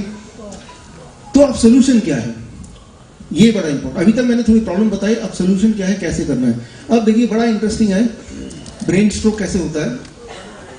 ये ब्रेन के ब्लड वेसल्स हैं, मान लीजिए ब्लड वेसल चारों तरफ से आ रहे हैं, और धीरे धीरे क्या होता है, कुछ लोगों में ब्रेन के ब्लड वेसल में क्लॉटिंग होना शुरू होती है, क्लॉटिंग होना शुरू होता है। और जैसे ही वो क्लॉटिंग होने लगता है तो कुछ दिन बाद पूरी क्लॉट हो जाएगा, तो उसके आसपास के सेल्स को सप्लाई बंद हो जाएगा ना। लेकिन ऐसा होने से पहले ही यहां से सिग्नल आसपास की जगह फैल जाएगा कि ऐसा यहां होने वाला। तो आसपास के जितने और वो डंडियां हैं, कैपिलरीज हैं, वो फटाफट तेजी से उसकी तरफ भागेंगे, बढ़ेंगे। मतलब नए कैपिलरी फॉर्म होगा, जैसे इंजरी में होती है, नए कैपिलरी बनते हैं ना, लेकिन एक दिन में नहीं बनते, 2-4 दिन 5 दिन लगते हैं। वैसे ही फटाफट पड़ेंगे 2-4 दिन 5 दिन 10 दिन में। और अगर क्लॉटिंग 100% होने से पहले बढ़ गए तो उसके बाद भी क्लॉटिंग 100% हो जाएगा, लेकिन ब्रेन स्ट्रोक नहीं होगा उसको। Try to understand that, right. हो सकता है कि आप में से इंक्लूडिंग मी, मेरे ब्रेन में क्लॉटिंग हो, बट मुझे पता ही नहीं है, क्योंकि मेरे क्लॉटिंग होने से पहले ही वो जो मेरे बॉडी का मैकेनिज्म है एंजियोजेनेसिस, उसने टेक केयर कर लिया, and that is very much normal. और जो कि हम में से कई लोगों का होगा, ऑटोप्सी कभी होगा किसी का, तो दिखाई देता है कि ये तो इतने सारे क्लॉट है, लेकिन इसके लाइफ टाइम में इसको कोई फर्क नहीं पड़ा, क्योंकि क्लॉट होने से पहले बॉडी सिग्नल देती है, वो एरिया सिग्नल देता है कि यहाँ पे सप्लाई बंद होने वाला है। तो आसपास के जो और कैपिलरीज हैं और नेटवर्क्स हैं, वो फटाफट वहां बढ़ना शुरू कर देते हैं। अब लड़ाई है कि ये धीरे धीरे ब्लॉक बढ़ता जा रहा है और वो तेजी से आते जा रहे हैं। अगर वो पहले आ गए तो ब्लॉक होने के बाद भी आपको फर्क नहीं पड़ेगा। और बाई चांस की बात है, किस्मत खराब रही कि अभी आ ही रहे थे और पहले ही ब्लॉक हो गया, that is called brain stroke. लेकिन ये नेचुरल बात नहीं ब्रेन स्ट्रोक होना, ये उसको हो सकता है जिसका एंजियोजेनेटिक बैलेंस बिगड़ा हुआ है। एंजियोजेनेसिस का काम ही ये है कि कभी इमरजेंसी में आप पहले पहुंचो, उसका काम ही ये है, वो इसीलिए है बॉडी में। तो ये काफी अनयूजुअल है, किसी को अगर ब्रेन स्ट्रोक होता है तो वो क्यों होता है उस पर मैं आता हूँ। ये मैकेनिज्म समझने से आपको ये पता चल जाएगा कि हम लोग ब्रेन स्ट्रोक होने के लिए बने नहीं है, किसी को हो ही नहीं सकता brain stroke, if you understand this, right. तो इट कैन बी प्रिवेंटेड। इसको समझने के लिए बड़ा सिंपल सा मैं एग्जांपल दे रहा हूं, so that you understand this process. देखिए, मान लीजिए ये ब्लड वेसल है आपका, इसको ध्यान से समझना पड़ेगा। अंदर से ब्लड वेसल ब्लड फ्लो होता है। जो सबसे इनर लेयर है, द इनर मोस्ट लेयर, उसे कहते हैं एंडोथेलियल लेयर। उस नाम याद मत रखिए, डजंट मैटर। लेकिन उस लेयर में जो एंडोथेलियल सेल्स हैं, सबसे ऊपर वाले लेयर में, वो सेल्स हमेशा सेंस करता रहता है कि आसपास सब कुछ ठीक ठाक है कि नहीं, और उधर क्लॉटिंग है कहीं किसी और जगह पे, राइट। वो डंडी को जरूर रखो यार, उसको नहीं रखो, उसकी जरूरत पड़ती है। सो अब यहां पे क्लॉटिंग होने वाली है, तो वहां पे एक एजेंट बैठा हुआ है, उस एजेंट का नाम है, it is called VEGF, vascular endothelial growth factor. और ऐसे कम से कम 70, 80, 100 और भी हैं, मैं एक ही नाम ले रहा हूं जस्ट आपको समझाने के लिए, राइट। तो इमेजिन कीजिए कि यहां क्लॉटिंग होने वाला है और ये ब्लड वेसल है, इसके अंदर एंडोथेलियल सेल है, और बाकी जो आसपास के जगह है वहां पे VEGF वो पूरे बॉडी में फैला हुआ है। उसका काम है सिग्नल भेजना, सिग्नलिंग सिस्टम, कि कहां पे एक्सेलरेट करना है और कहां पे ब्रेक लगाना है। ब्रेक कहां लगाना है, जहां कैंसरस ट्यूमर बढ़ रहा था। एक्सेलरेट कहां करना है? जहां पे क्लॉटिंग बढ़ रही थी। क्लियर हो गई? तो ये कौन भेजता है ये सिग्नल? ये VEGF जो है ये भेजता है सिग्नल, राइट? और किसको भेजता है? ब्लड वेसल के इनरमोस्ट लेयर में क्या है? एंडोथेलियल लेयर को भेजता है। तो ये बड़ा सिंपल मैकेनिज्म है और ये लगातार चल रहा है। इस वक्त जब आप मुझसे हम बातचीत कर रहे हैं तो अभी भी चल रहा है। उसके लिए हमें कुछ करने की जरूरत नहीं है, भगवान ने बना दी, वो चल ही रहा है, तभी हम जिंदा भी हैं शायद, राइट? तो that is very normal and it keeps on happening. So it should happen like this only. और ऐसा ही होता रहता है कि कहाँ ब्रेक लगाना है, कहाँ एक्सीलरेटर लगाना है। अब देखिए, कुछ लोगों में, हम में से, जहां पे ब्रेक लगाना है वहां वो एक्सीलरेटर दबा देता है, जहां पे एक्सीलरेटर लगाना है वहां ब्रेक लगा देता है। कुछ लोगों में वही लोग हैं जो कैंसर के पेशेंट हो जाते हैं, हार्ट डिजीज के पेशेंट हो जाते हैं, और वही लोग हैं जो ओबीज हो जाते हैं, राइट? सो कैंसर ओबीज में क्या है कि वहां ब्रेक लगना चाहिए, एक्सीलरेटर लगना चाहिए? ब्रेक, समझ आ रही बात इसका मतलब है? लेकिन वहां पे एक्सीलरेटर लगा दिया, क्यों? क्योंकि वो बीपीएल वाला क्लेवर आदमी की तरह उसने कार्ड आगे गरीब का लगाया हुआ, लेकिन अंदर खजाना है उसके। तो हमने तो कार्ड देखा ना, अच्छा ये तो गरीब आदमी है, बीपीएल दे दो उनको पैसा। तो बॉडी के अंदर भी ऐसे ही होता है, right? So eight the same time जहां पे तो सप्लाई जाना चाहिए, जैसे हार्ट में, वहां सप्लाई न जाके वहां पे गलती से ब्रेक लगा दिया। So that is called heart attack, that is called stroke, that is called wound. Heal नहीं हो रहा है क्योंकि वहां ब्रेक लगा हुआ है। ब्रेक लगेगा तो नए कैपिलरीज नहीं बैठेंगे। तो दैट डिसफंक्शन, ये डिसफंक्शन रहेगा तो ये बीमारी रहेगी। तो हमें क्या करना है? इसको थोड़ा सा डिसिप्लिन कर देना है। जैसे डिसिप्लिन होगा तो ये सारी चीजें साइमल्टेनियसली ठीक होने लगती हैं। कोई पेशेंट मेरे पास आता है डायबिटीज का, लेकिन वो थायराइड का पेशेंट भी है, वो ब्लड प्रेशर का गोली भी लेता है, उसका हार्ट की प्रॉब्लम भी है, उसकी कई सारा प्रॉब्लम भी है। तो द मोमेंट ये बैलेंस, मैं तो ये बैलेंस ठीक करता हूँ। जैसे ही बैलेंस ठीक होता है तो वो डायबिटीज का मैं इलाज नहीं कर रहा, मैं क्या कर रहा हूँ? सिर्फ बैलेंस को ठीक कर रहा हूँ। तो ना चाह के भी उसकी बाकी चीजें भी रिग्रेस ठीक होने लगती है। कोई आके मुझे बोले कि मैं तो मेरा सिर्फ डायबिटीज ठीक करता हूँ, ब्लड प्रेशर को छेड़ने की जरूरत नहीं है, इम्पॉसिबल। मैंने ये ऐसा नहीं हो सकता। It has to work simultaneously, क्योंकि हम बैलेंस को ठीक कर रहे हैं, बैलेंस को, right? So it is all about the balance. अब देखिए, अब 2004 में क्या हुआ कि ये साइंस काफी, 4 में भी एक नोबेल प्राइज मिला था, बता 1938 में, 1931 में मिला था। तो ऐसी दवाइयां ढूंढी गई जो ब्रेक की जगह ब्रेक लगाए, एक्सीलरेटर की जगह एक्सीलरेटर लगाए। अच्छा, कैंसर में क्या लगना चाहिए था? ब्रेक, लेकिन क्या लग गया? एक्सीलरेटर। तो 2004 में एक दवाई आई कैंसर की, कि कैंसर के पेशेंट को ये दवाई खिला दो तो वो एक्सीलरेटर की जगह ब्रेक लग जाएगा और कैंसर वहीं रुक जाएगा। और 2004 में कैंसर का चौथा इलाज बना। पहला रेडिएशन था, सर्जरी है, कीमोथेरेपी है, एंड चौथा इलाज अप्रूव हुआ, that is called angiogenesis therapy. यानी कि उस इंसान को ब्रेक खिला दो या इंजेक्ट कर दो, और ब्रेक इंजेक्ट होते ही क्या होगा कि जो कैंसर है वो वहीं रुक जाएगा। ये बात समझ आ रही है ना? 2004 में। सिमिलरली जिनका वुंड हील नहीं हो रहा, राइट, वुंड हील नहीं हो रहा, यानी कि उसको क्या चाहिए? एक्सीलरेटर चाहिए, ब्रेक चाहिए? एक्सीलरेटर। तो एक्सीलरेटर भी एक और दवा आई वुंड हीलिंग के लिए, कि यहाँ पे ऑलरेडी ब्रेक लगा है, उस ब्रेक को हटाओ, एक्सीलरेटर लगा दो। अब सिमिलरली ब्लाइंडनेस में क्या चाहिए? ब्रेक चाहिए, एक्सीलरेटर चाहिए? हाँ, तो उसके लिए भी एक और दवाई आ गई। लेकिन ये मैनमेड में थोड़ा गड़बड़ हो जाता है, राइट? मैनमेड में गड़बड़ की जब ब्रेक लगता है तो सिर्फ उस पार्ट के लिए नहीं लग रहा, पूरे बॉडी के लिए लग रहा है। Try to understand this. तो फिर उसकी हालत, उस पेशेंट की हालत कैसी होती है? जैसे मिस्टर बीन की हालत हो जाती कई बार। अब देखिए, मिस्टर बीन ने एक ब्रेक बनाया, मैनमेड ब्रेक एंड एक्सीलरेटर।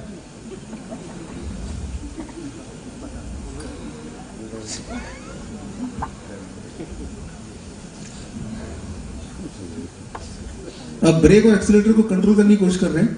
तो शुरू में तो लग रहा है सब कुछ ठीक हो रहा है, हॉस्पिटल में नया नया ऐसा लगता है ना, हाँ मैं ठीक हो रहा हूँ, लेकिन तभी वो थोड़ी देर ही लगता है और फिर धीरे धीरे आपको पता चलता है कि यार वो कुछ और गड़बड़ होता है। मैं आया तो एक ब्लड प्रेशर के लिए, लेकिन अब कुछ और भी हो गया, कुछ और भी हो गया, राइट? बैलेंस बिगड़ रहा है और आपको लगता है कि अभी ठीक हो जाएगा, अभी ठीक हो जाएगा, बट होता क्या कि वो बिगड़ता ही जाता है। फिर एक टाइम आता है कि वो आपके हाथ से ही निकल गया, now it is not in your control. वो टाइम जो पीछे निकल गया, that is out of your control. आप संभलने की कोशिश करते हैं। सो ट्राई टू अंडरस्टैंड, ये जब वो दवाई कोई लेता है तो उसकी जिंदगी कुछ ऐसी ही होती है, and finally it should and in only one thing, उसकी एंड तो एक ही तरह से होती है, दैट इज कॉल्ड एक्सीडेंट और that is called disaster, right.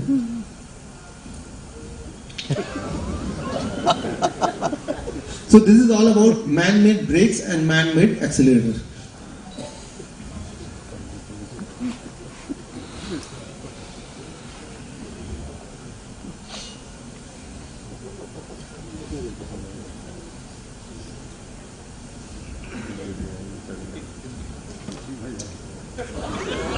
It goes like this.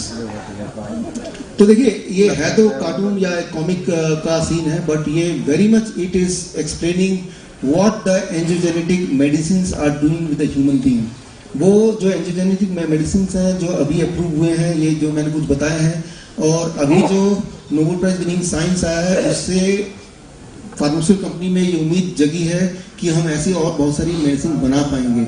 लेकिन मैन मेड मेडिसिन बनाने की आवश्यकता इसलिए नहीं है क्योंकि एक्सीलरेटर और ब्रेक के लिए गॉड ने भी गॉड मेड मेडिसिन बनाया है ऑलरेडी, और वो क्या है, वो आपके सामने है, God made accelerator and break.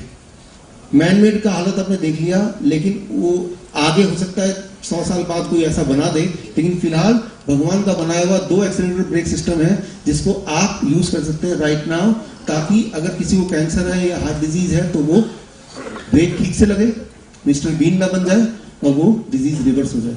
तो अब आएगा ट्रेनिंग, क्या करना है आपको। सबसे पहला एक्सीलरेटर ब्रेक का काम करता है बॉडी का एक सिस्टम जिसे कहते हैं वेजो डायलेशन। मतलब ये बड़ा सिंपल है, आपका ब्लड वेसल है जो हमेशा डायलेट होता है, कंस्ट्रिक्ट होता है, डायलेट होता है, कंस्ट्रिक्ट, इस वक्त भी हो रहा है, राइट। सो ये नेचुरल प्रोसेस है, तभी हम जिंदा भी हैं। लेकिन जब आप एक्सरसाइज करते हैं, दौड़ते हैं, भागते हैं, तब वो ज्यादा तेजी से होता है, राइट। सो जब वो एक पर्टिकुलर फ्रीक्वेंसी में होता है, दैट इज द टाइम जब बॉडी सेंस करता है VEGF, याद आ रहा है वो डिसिप्लिन में आती है, और डिसिप्लिन में आने के बाद बीमारियां ठीक होने लगती है, क्योंकि जहां ब्लड वेसल बनने हैं वहां बनने लगते हैं, जहां ब्रेक लगना है वो लगने लगता है। लेकिन वो तब होता है जब वो डायलेशन एंड कंस्ट्रिक्शन एक पर्टिकुलर रफ्तार में होता है। तो वो पर्टिकुलर रफ्तार में कैसे करें, ये बड़ा इंपॉर्टेंट है। पर्टिकुलर रफ्तार में करने के लिए 2 तरीके हैं। पहला तरीका है एक्सटर्नल काउंटर पल्सेशन, ये FDA अप्रूव्ड मेथड है, जिससे एक्सटर्नल काउंटर पल्सेशन, ये होता क्या है ये मैं आपको थोड़ा एक्सप्लेन कर देता हूं, what it is and how we can do it. देखिए आपके बॉडी में हजारों ब्लड वेसल्स हैं, लाखों अनगिनत। हार्ट पंप करता है, जब पंप करता है तो ये ब्लड वेसल डायलेट होगा, कंस्ट्रिक्ट होगा, डायलेट हो जाएगा। अब जब हार्ट रेस्ट कर रहा है तो काउंटर पल्सेशन, यहां से एक मशीन ब्लड को पंप कर रही है। जब हार्ट रेस्ट कर रही है, एक बार हार्ट कर रही है, एक बार मशीन कर रही है, हार्ट कर रही है, मशीन कर रही है। हार्ट जब रेस्टिंग कंडीशन पे तभी अगर हम यहाँ पे पंप करें, जब रेस्टिंग कंडीशन में तभी अगर कोई पंप करे यहाँ पे आपके ब्लड वेसल को, तो वो जो VEGF है वो बैलेंस में आ जाएगा, एक्सीलरेटर ब्रेक तरीके में आ जाएगा, एंड देन जो कैंसर है या फिर हार्ट डिजीज है वो रिवर्स हो सकता है, स्पेशली हार्ट डिजीज, मतलब नए कोलेट्रल आर्टरी बनने शुरू हो जाएंगे, राइट। इसके लिए एक मशीन आती है। दूसरा तरीका AIT, मैं थोड़ी देर में बताता हूँ, पहले इसकी मशीन में बता दूं। ये एक ट्रायल था, ये ट्रायल आप बाद में देख सकते हैं।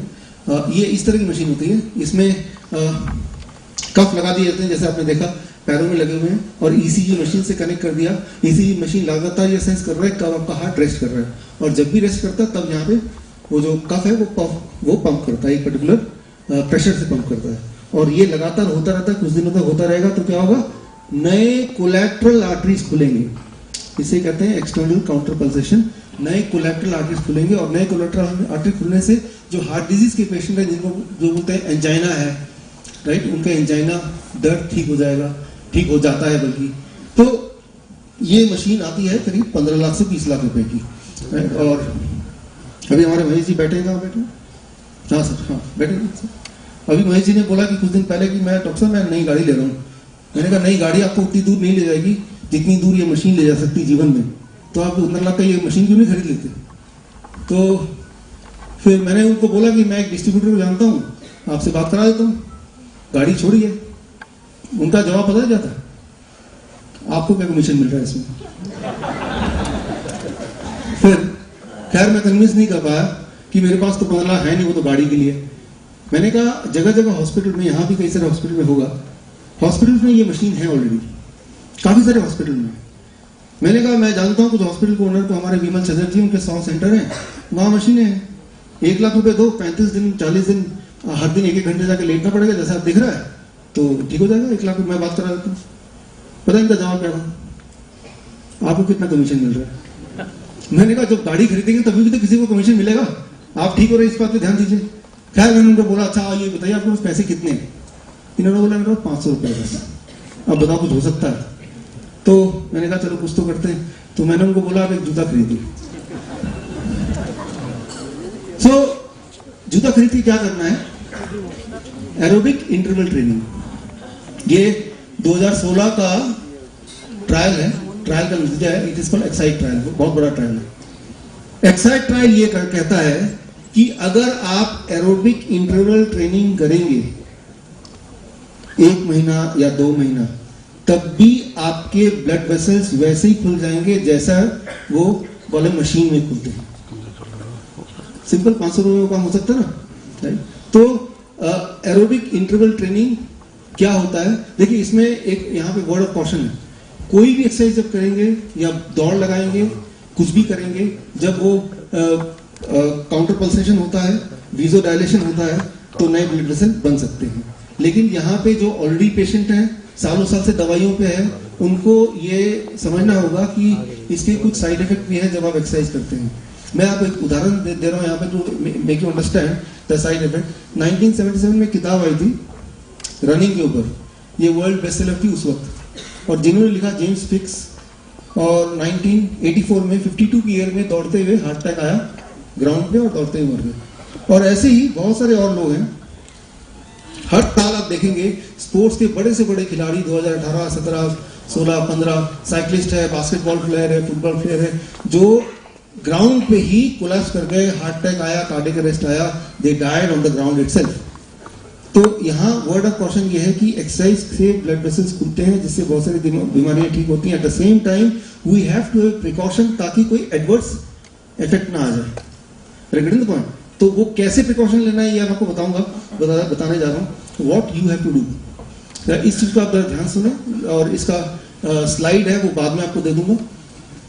इसमें 2 स्टेप हैं एरोबिक इंटरवल ट्रेनिंग, स्टेप 1 और स्टेप 2। जब आप एक्सरसाइज करेंगे तो किन बातों का ध्यान रखना है?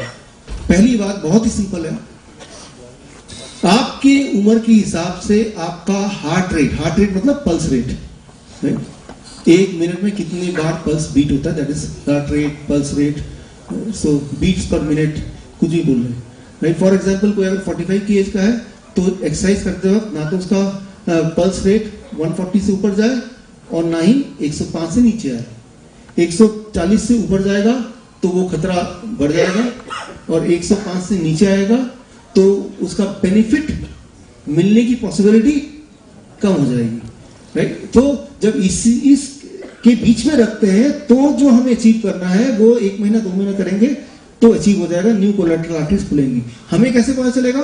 एंजाइना चला जाएगा, या जैसे सर ने बताया कि आपकी स्टेमिना बढ़ जाएगी, आप ज्यादा भाग पा रहे हैं, ज्यादा काम कर पा रहे हैं, एनर्जी लेवल बढ़ गया, आप थकते ही नहीं है, इसका मतलब कोलैटरल आर्टरी खुल चुकी है, यही इसका इंडिकेशन है। तो अलग अलग एज ग्रुप के लिए साइंटिफिकली जो एरोबिक इंटरवल ट्रेनिंग का जो डेफिनेशन है दैट इज लाइक दिस। कोई 55 की एज का होगा तो अगर एक्सरसाइज करते वक्त 99 और 132 के बीच में वो अपना हार्ट रेट मेंटेन कर सकता है, तो तब जो अचीव करना है, एक्सरसाइज क्यों कर रहे हैं? बिकॉज हम अपने हेल्थ को अच्छा करना चाह रहे हैं, और वहां पर्पस है कि अपने हार्ट को स्ट्रेंथनिंग करना चाह रहे हैं, अपने ब्लड प्रेशर को नॉर्मलाइज करना चाह रहे हैं, मेडिसिन फ्री होना चाह रहे हैं, कोलैटरल आर्टरीज खोलना चाह रहे हैं। So you will be able to achieve it when you are able to put your heart rate between these two, right. लेकिन ये आप खुद कैसे करेंगे, राइट? इसके लिए हमारे साथ हमारे वर्मा जी हैं, सर एक बार करेंगे, राकेश वर्मा जी, और ये टाइक्वांडो में he is a 7th belt, black belt, और अभी इंटरनेशनल कोच हैं, अलग अलग देशों में रहते हैं। इनफैक्ट आज भी इनका कजाकिस्तान में था सर, तो मेरे बोलने में इन्होंने वो चेंज किया, पोस्टपोन किया, उसकी जगह यहाँ पे आना किया। तो मैंने इनको रिक्वेस्ट किया कि ये इनके बचपन की पहले की फोटो सर आपको, तो आपके ऑफिस से ली थी हमने। तो ये एक्सपर्ट हैं कि कैसे हार्ट रेट उतने में रखते हुए, तो मैंने इनको रिक्वेस्ट किया कि आप एक बार आ जाएं और जिनको ये सीखना है किस तरह से, एक दिन आपको सिखा देंगे और एक दिन और देख लेंगे आप ठीक से कर रहे हैं, फिर आप जिंदगी भर करते रहो और करो ही नहीं, आप किसी और को भी सिखा सकते हो ना फिर, राइट? क्योंकि वो इस सेटअप में बैठे हुए ऑडियंस में नहीं सीख पाएंगे, वो प्लेग्राउंड वगैरह में ही हो पाएगा। हमारे ये स्कूल में या अपने पवन जी के स्कूल में बहुत प्लेग्राउंड है, तो वहाँ पे ये ऑर्गेनाइज कर सकते हैं। तो आप में से जो लोग ये सीखना चाहते हैं, राइट, आप खुद भी कर सकते हैं। मैंने आपको हार्ट रेट ये दे दिया है, राइट? ये लिंक मैं आपको दे दूंगा जिसमें ये मिल जाएगा, आपको आज ही दे दूंगा लिंक। लेकिन जो खुद करने में जिनको कॉन्फिडेंस नहीं है, वो लोग एक बार सर के गाइडेंस में 1-2 घंटे लगा के सीख सकते हैं, फिर आप खुद कीजिए। सो that is safer way, because हम अचीव करना चाहते हैं कुछ और गड़बड़ कुछ और हो जाए तो वो ठीक बात नहीं है। That's what I am saying, और ये पॉसिबल है। सो लेकिन अब आता है स्टेप 1। ये एक्सरसाइज करने से पहले शुरू करने से पहले आपको ये चेक करना है अपनी बॉडी का, क्या मेरा बॉडी एक्सरसाइज करने के लायक है या नहीं है, क्या अभी ठीक लायक? क्योंकि हम में से कुछ लोग होंगे जिन्होंने काफी समय से कोई एक्सरसाइज की नहीं है, तो उनको क्या करना है, वेरी सिंपल, कि एक बार एक्सरसाइज कीजिए 3-4 मिनट तक, चाहे वो जॉगिंग हो या उठक बैठक हो, लाइट एक्सरसाइज हो, ब्रीदिंग एक्सरसाइज हो थोड़ा बहुत, और उसके बाद आप देखिए कि पहले 1 मिनट के अंदर आपकी जो रिकवरी है, जो पल्स रेट कम होता है, वो कम से कम 12 बीट पर मिनट से ज्यादा है कि नहीं? 14, 15, 20 अगर है, वेरी सिक टू एक्सरसाइज। लेकिन आपने देखा 1 मिनट हो गया लेकिन 10 बीट पर मिनट ही पल्स रेट कम हुआ। पहले तो 110 था, तो 110 से 100 के नीचे आया नहीं, 1 मिनट हो गए, इसका मतलब your body is not ready for exercise. तो ये 2 स्टेप, पहले ये पहला स्टेप हो गया कि ये देखना है कि am I ready for exercise, if not तो क्या करना है, अब वो आगे चलते हैं। अगर आप रेडी नहीं है, इसका मतलब ये भी हुआ कि आपके बॉडी में बहुत सारे कोलेट्रल्स अभी है नहीं, बहुत सारे ब्लड प्रेशर बंद, तो सप्लाई नहीं मिल रही है, तो पहले उनको खोलो। उसको खोलने के लिए भगवान का दिया हुआ एक और एक्सीलरेटर ब्रेक सिस्टम है, 1 मोर, जो कि हर एक इंसान कर सकता है। जितने भी लोग यहाँ पे आए हैं सब लोग कर सकते हैं। That is called food. आपको मैंने बताया मैन मेड एक्सीलरेटर ब्रेक, हालत मिस्टर बीन की तरह। अब मैं आपको बता रहा हूँ गॉड मेड, जो हमारे डॉक्टर साहब ने किया, जिन्होंने फॉलो करके आपने अभी सुना ही उनकी स्टोरी। इसे कहते हैं प्लांट बायोएक्टिव।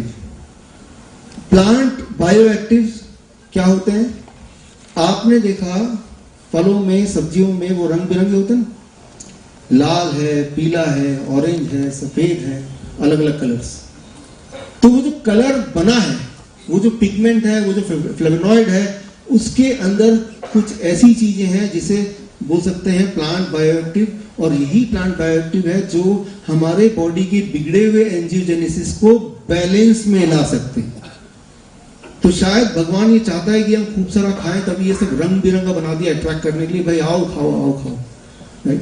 तो ये सारे कलरफुल हैं। जब हम देखते हैं इतने कलरफुल फ्रूट्स हैं, कलरफुल सब्जी है, वो जो कलर है, वो कलर जिस पिगमेंट से आता है, उसके पीछे जो फ्लेवोनॉइड है जो वो कलर लेके आता है, वो जो क्लोरोफिल इफेक्ट है जिससे वो कलर दिखता है, उसका फंक्शन सिर्फ रंग करना ही नहीं है। उसके अलावा वो जब कोई खाएगा, इंसान या एनिमल, तो बॉडी के अंदर बिगड़ा हुआ एंजियोजेनेसिस, जिससे हार्ट डिजीज हो गया हो या कैंसर हो गया हो, वो रिवर्स करता है वो, राइट? तो ये पिछले 10 से 15 साल के बीच का रिसर्च है, और इसमें हजारों की मात्रा में रिसर्च पेपर है, हजारों की मात्रा में, पिछले 10 से 15 साल में हजारों की मात्रा में।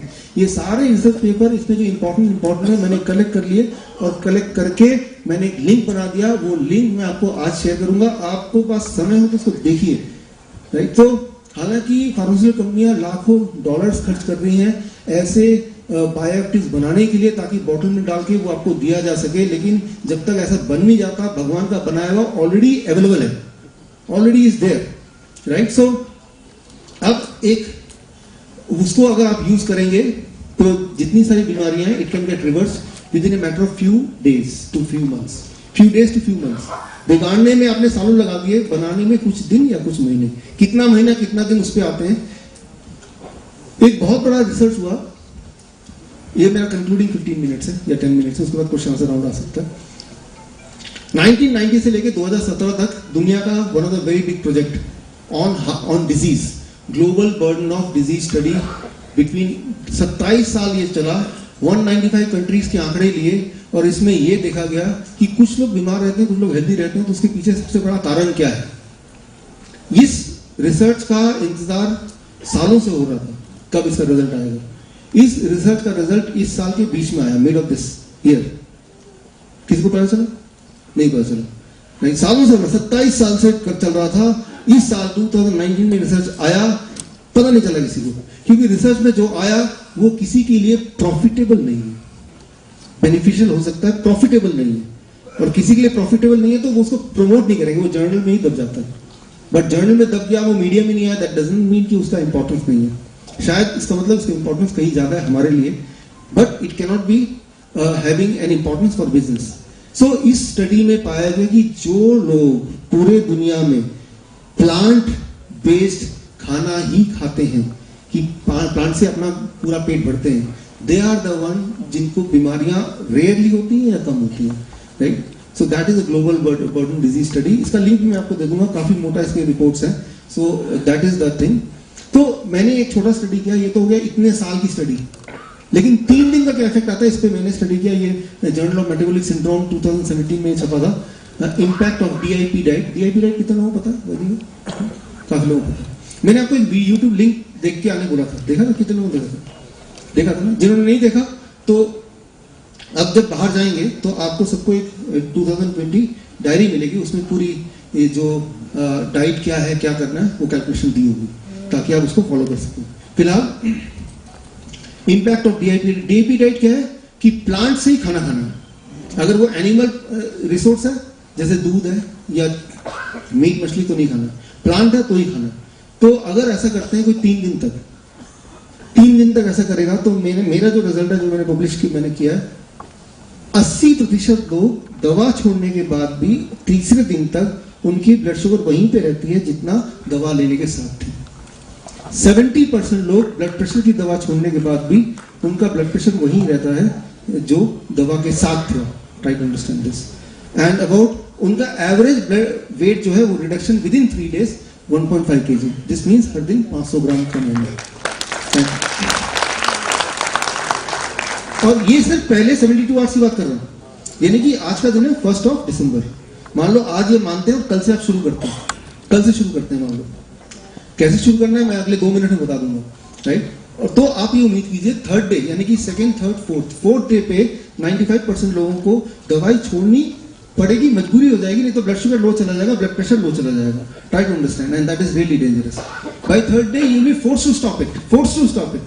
नहीं छोड़ेंगे तो it will too low and too dangerous, right. So how powerful it can be. तो एग्जैक्टली क्या करना है, नंबर 1, और डॉक्टर हरीश जी ने एग्जैक्टली क्या किया था, मैंने क्या उनको बताया था, वही मैं एग्जैक्टली आपको बता रहा हूं।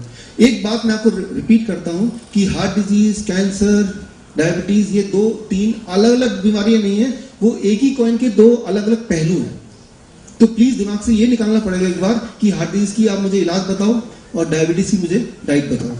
डायबिटीज की डाइट अलग से और हार्ट डिजीज की डाइट अलग से हो ही नहीं सकती। डाइट तो एक ही चीज की होती है, वो कि आपके एंजियोजेनेसिस बैलेंस को वापस लाना, और जैसे ही वो वापस लाएंगे, जितनी सारी एलिमेंट थी उनमें से कुछ एलिमेंट आपको पता भी नहीं होगी कि बॉडी में कौन सा ट्यूमर ग्रो हो रहा है, जो 1 साल बाद जाके फुल ब्लोन हो जाएगा, वो भी ठीक हो चुका होगा, आपको पता भी नहीं चलेगा। बॉडी में किडनी स्टोन कहां पे था, वो इतना साइज में तो है कि वो बढ़ जाएगा, लेकिन अभी डिस्टर्ब नहीं कर रहा, वो भी गायब हो जाएगा, आपको पता भी नहीं चलेगा। So the kind of diet which I gave to doctor Harish, वो डाइट मैं आपको एक्सप्लेन कर रहा हूँ। You can start this diet. Point is not which disease to cure, point is it can be any disease. This has to work because it is balancing the angiogenesis. So step 1, 12 बजे तक जो भी आप खाएंगे, ये जो भी मैं बता रहा हूँ ना, अब ये प्रिंटेड आपको डायरी में दे रहा हूँ, इसलिए इसको नीड नॉट टू राइट और क्लिक द पिक्चर, लेना तो लीजिए। और अभी ये जो है ये YouTube पे लाइव भी चल रहा है, तो ये पूरा सेशन रिकॉर्डेड है, घर जाकर चाहे तो इसको दोबारा भी देख सकते हैं, और आपको वो डायरी मिलेगी, उसमें सारा कुछ प्रिंटेड होगा जब बाहर जाएंगे तब। अभी नहीं, बाहर जाने के बाद मिलेगा, मेरा खत्म होने के बाद मिलेगा। सो स्टेप 1, 12 बजे तक जो मैंने सबको डाइट दिया, I am giving exactly the same diet. और आप में से कुछ लोगों ने और भी लिया होगा, है कोई ऐसा हमारे पेशेंट पर? सर यहाँ पे हैं, सर यहाँ पे हैं, यहाँ पे हैं, यहाँ पे हैं, यहाँ पे हैं, इधर है सर, थैंक यू सर। तो अपने मल्होत्रा जी वहाँ बैठे। तो ये सब यहीं पे है फरीदाबाद के, आप इनसे बातचीत कर सकते हैं। लेकिन डाइट इज दिस, 12 बजे तक whatever you take let it be fruits, 3 से 4 तरह के फल, 3 से 4 तरह के फल कौन से वाले आपके पसंद हैं। और कहीं अगर आप डायबिटीज पेशेंट हैं तो जरूर वाले फल जो बहुत मीठे हैं, अंगूर है, चीकू है, आम की सीजन में आम है, गन्ना है, गन्ना आ रहा है आजकल, तो बस ये ध्यान रखना। कोई बोला गन्ने का जूस भी, हाँ जूस भी ले सकते हैं, लेकिन जूस पीने में आपको उतना टाइम लगना चाहिए जितना टाइम तब लगता अगर गन्ना खा रहे होते तो उसमें, राइट। यहाँ पे आप गन्ने का जूस पीते कि नहीं, गन्ना खाते कि नहीं, यस सबसे बेस्ट गन्ना है। सो 12 बजे तक कितना खाना है ये बड़ा इंपॉर्टेंट है। यहाँ पे आप थोड़ा जोर डालिए। आपका बॉडी वेट, मेरा बॉडी वेट 70 kg इंटू 10 कितना है, 700 ग्राम्स। बॉडी वेट इंटू 10 और बिकम ग्राम्स। मिनिमम इतना खाना, मिनिमम। कोई बोलता है यार मैं तो फ्रूट खाता हूं, मैं बोलता हूं क्वांटिटी इज वेरी इंपॉर्टेंट। 700 ग्राम से कम, मेरे लिए 700 ग्राम से कम वो फूड है, 700 ग्राम या उससे ज्यादा वो मेडिसिन है। क्यों, कैसे, वो मैं आगे आएगा क्वेश्चन आंसर में पूछ सकते हैं मुझसे। स्टेप 1। तो इसका मतलब 12 बजे तक कुछ और नहीं खाना था, पराठे नहीं, रोटी नहीं, पूरियां नहीं, कुछ भी नहीं, बिस्किट नहीं, चाय नहीं, ब्रेड नहीं। मैं आपको भूखे रहने बिल्कुल नहीं बोल रहा हूं, बल्कि I am asking to eat more. The only thing I am asking is eat this. Step 1, right. मैं ये भी नहीं बोल रहा हूं ये डिजीज स्पेसिफिक है, I am just saying whatever with the disease. Step 1। Step 2, जब भी आप लंच और डिनर के लिए बैठेंगे हमेशा 2 प्लेट लेके बैठेंगे, प्लेट 1 एंड प्लेट 2। ये जो प्लेट 2 है ये आप ही के लिए बना है। दुनिया में जो भी आपको उल्टा सीधा खाना है, छोले भटूरे खाने हैं, आपको पूरी भाजी खानी है, चावल खाना है, रोटी खाना है, नूडल्स खाना है, ये सब तो खाना चाहते हैं ना, सब इसमें रख दीजिए। कितना खाना चाहते हैं वो रख दीजिए। तो देखिए मैंने आपको रिस्ट्रिक्ट नहीं किया, इसका मतलब मैं तो खाने दे रहा हूं ना। लेकिन उससे पहले आप प्लेट 1 खाएंगे, बॉडी वेट इंटू 5। क्या आप 4 तरह के ऐसे वेजिटेबल जो कच्चा खाया जा सके, टमाटर, खीरा, मूली, गाजर, लाल पीला हरा, शिमला मिर्च, प्याज, मटर, लेटुस, कई सारे ऐसे वेजिटेबल जो कच्चा खाया जा सकता है या थोड़ा स्टीम करके खाया जा सकता है। चुनिए आप कितना खाना है, बॉडी वेट इंटू, जैसे मुझे खाना है 350 ग्राम या ज्यादा। अच्छा इससे तो मेरा पेट इतना भर जाएगा, मैं प्लेट 2 नहीं खा पाऊंगा। देखिए पहले 2-3 दिन ऐसे ही होगा, अभी डॉक्टर हरीश ने बताया ना आपको। लेकिन 2-3 दिन के बाद जैसे ही आप इतना खाएंगे आपकी बॉडी की मेटाबॉलिज्म इतनी तेजी से बढ़ चुकी होगी 2-3 दिन के बाद कि आपकी भूख इतनी ज्यादा होगी कि पहले जितना क्वांटिटी खाते थे उससे ज्यादा खाना पड़ेगा आपको अपनी भूख मिटाने के लिए। सो आप मानिए इस बात को कि इतना खाने के बाद भी प्लेट 2 लगभग आप उतना खा पाएंगे जितना अकेला आप इतना खाते थे पहले भी। सो आप कहीं कॉम्प्रोमाइज नहीं कर रहे, कोई चीज कम नहीं हो रही, बस ये ऐड हो जा रहा है, बाकी चीजें वैसे या उससे भी ज्यादा है। लेकिन पहले 3 दिन के बाद धीरे धीरे बॉडी अटैक करती है, मेटाबॉलिज्म रेट बढ़ता है। मेटाबॉलिज्म रेट कब बढ़ता है, जब एंजियोजेनेसिस प्रोसेस बढ़ता है, राइट। ओनली 3rd स्टेप, 3 चीज अवॉइड कीजिए। कोई चीज पैक्ड हो वो छोड़ दीजिए, कोई चीज डेयरी प्रोडक्ट है, एनिमल फूड है वो छोड़ दीजिए, प्लांट बेस्ड लेना है। न्यूट्रिशनल सप्लीमेंट्स है, अभी इससे पहला प्रोग्राम उसी का था, वो भी छोड़ दीजिए, जिसकी वजह से हम 1 घंटा लेट हो गए। तो क्या लेना है, नट्स एंड स्प्राउट्स 1-1 मुट्ठी एज ए स्नैक्स। फ्रूट्स पूरे दिन भर में जितना मर्जी खाइए, जरूरी नहीं कि 12 बजे तक ही खाना, उसके बाद भी खा सकते हैं, और खाएंगे तो और अच्छा रहेगा। धूप में बैठना है 45 मिनट्स कम से कम। आप कोई भी काम कीजिए धूप में बैठ के, जरूरी नहीं कि स्पेशली बैठना है। Ensure that you are doing some activity while in the sunlight. अगर आपने ये किया, मैंने आपको बताया कि 10 साल में 20,000 पेशेंट्स मैंने देखे, अलग अलग बीमारियों के देखे, और जो नतीजा मुझे मिला वो है it takes about 72 hours for about 90% 95% patient to control the blood sugar. Control बोल रहा हूं, डाइट को लेते रहना पड़ेगा जिंदगी भर। कोई पूछता है डॉक्टर साहब कब तक डाइट लेना है, तो मैं बोलता हूं कब तक ठीक रहना चाहते हो तब तक ले लीजिए। तो ये डाइट आपकी मेडिसिन है एक्चुअली। ब्लड प्रेशर है, कोलेस्ट्रॉल है, वो 3 दिन में ही नॉर्मल में आया था। What is normal, less than 250 is normal. Heart disease में मैंने देखा it takes about 1 month angina को गायब करने के लिए 1 महीने लगता है। अच्छा ये जो पेट की बीमारियां होती हैं ज्यादातर वो 3 दिन 4 दिन हफ्ते में इंटेस्टाइनल डिसऑर्डर रिस्पॉन्ड करती है for most of the people. 1 हफ्ते के अंदर जो भी सिस्टम हमारे स्टमक के करीब है वो जल्दी जल्दी रिस्पॉन्ड करती है, और जो सिस्टम हमारे बॉडी के स्टमक से दूर है, जैसे स्किन हो गया, उसको लगता है 9 महीना 1 साल, स्किन डिजीज में 6 महीना, महीनों में बात आ गई। सो कैंसर में इट टेक्स अबाउट मेरे जो पेशेंट की बात कर रहे हैं 6 महीने से 9 महीना कैंसर रिग्रेस होने में, राइट। आपको आपने सुना कैंसर है तो जिंदगी भर कैंसर रहेगा, डायबिटीज है जिंदगी भर डायबिटीज रहेगा, लेकिन ऐसा है नहीं, बिल्कुल भी नहीं है। Rather other way round. लेकिन वो तभी होगा जब आप एक अलग एक्शन लेंगे। Same action can give only same result, right? कोई नया एक्शन लेंगे तभी तो नया रिजल्ट मिलेगा ना, राइट? तो ये चार्ट है कि कितना टाइम लगता है, लेकिन ये एक एवरेज टाइम है। किसी को ज्यादा लग सकता है, किसी को थोड़ा कम लग सकता है, लेकिन मैंने ऐसा किसी को नहीं देखा कि जिसको रेस्पॉन्स ना मिला। रेस्पॉन्स टाइम में भी डिफरेंट, राइट? बिकॉज बॉडी के अंदर कितना डैमेज हो चुका है वो हम अनुमान नहीं लगा सकते, लेकिन ये तो पता है कि every day you are better than the previous day. हर दिन आप पिछले दिन से ज्यादा बेटर हैं, that is for sure. So अब यहाँ पे this is the diary which you are going to get. छोटे बच्चों के केस में पेरेंट्स यहाँ पे आए हैं, तो I take this opportunity for small kids. देखिए, आपके स्कूल में अगर कोई टाइप 1 बच्चा है, ऑटोइम्यून डिजीज का बच्चा है, तो या स्किन रैशेस हो जाते हैं, एलर्जी हो जाती है, या सीजर पड़ जाते हैं, ऐसे बच्चे अगर हैं तो दे आर द वन जो लगातार दवाइयों पे रहते हैं। यानी कि सोचिए, दवाइयां जब ले रहे हैं तो उनका एंजियोजेनेसिस बैलेंस तो बिल्कुल बिगड़ गया उनका, और यानी कि they are prone to any kind of illness, fatal illness like heart disease and cancer in future.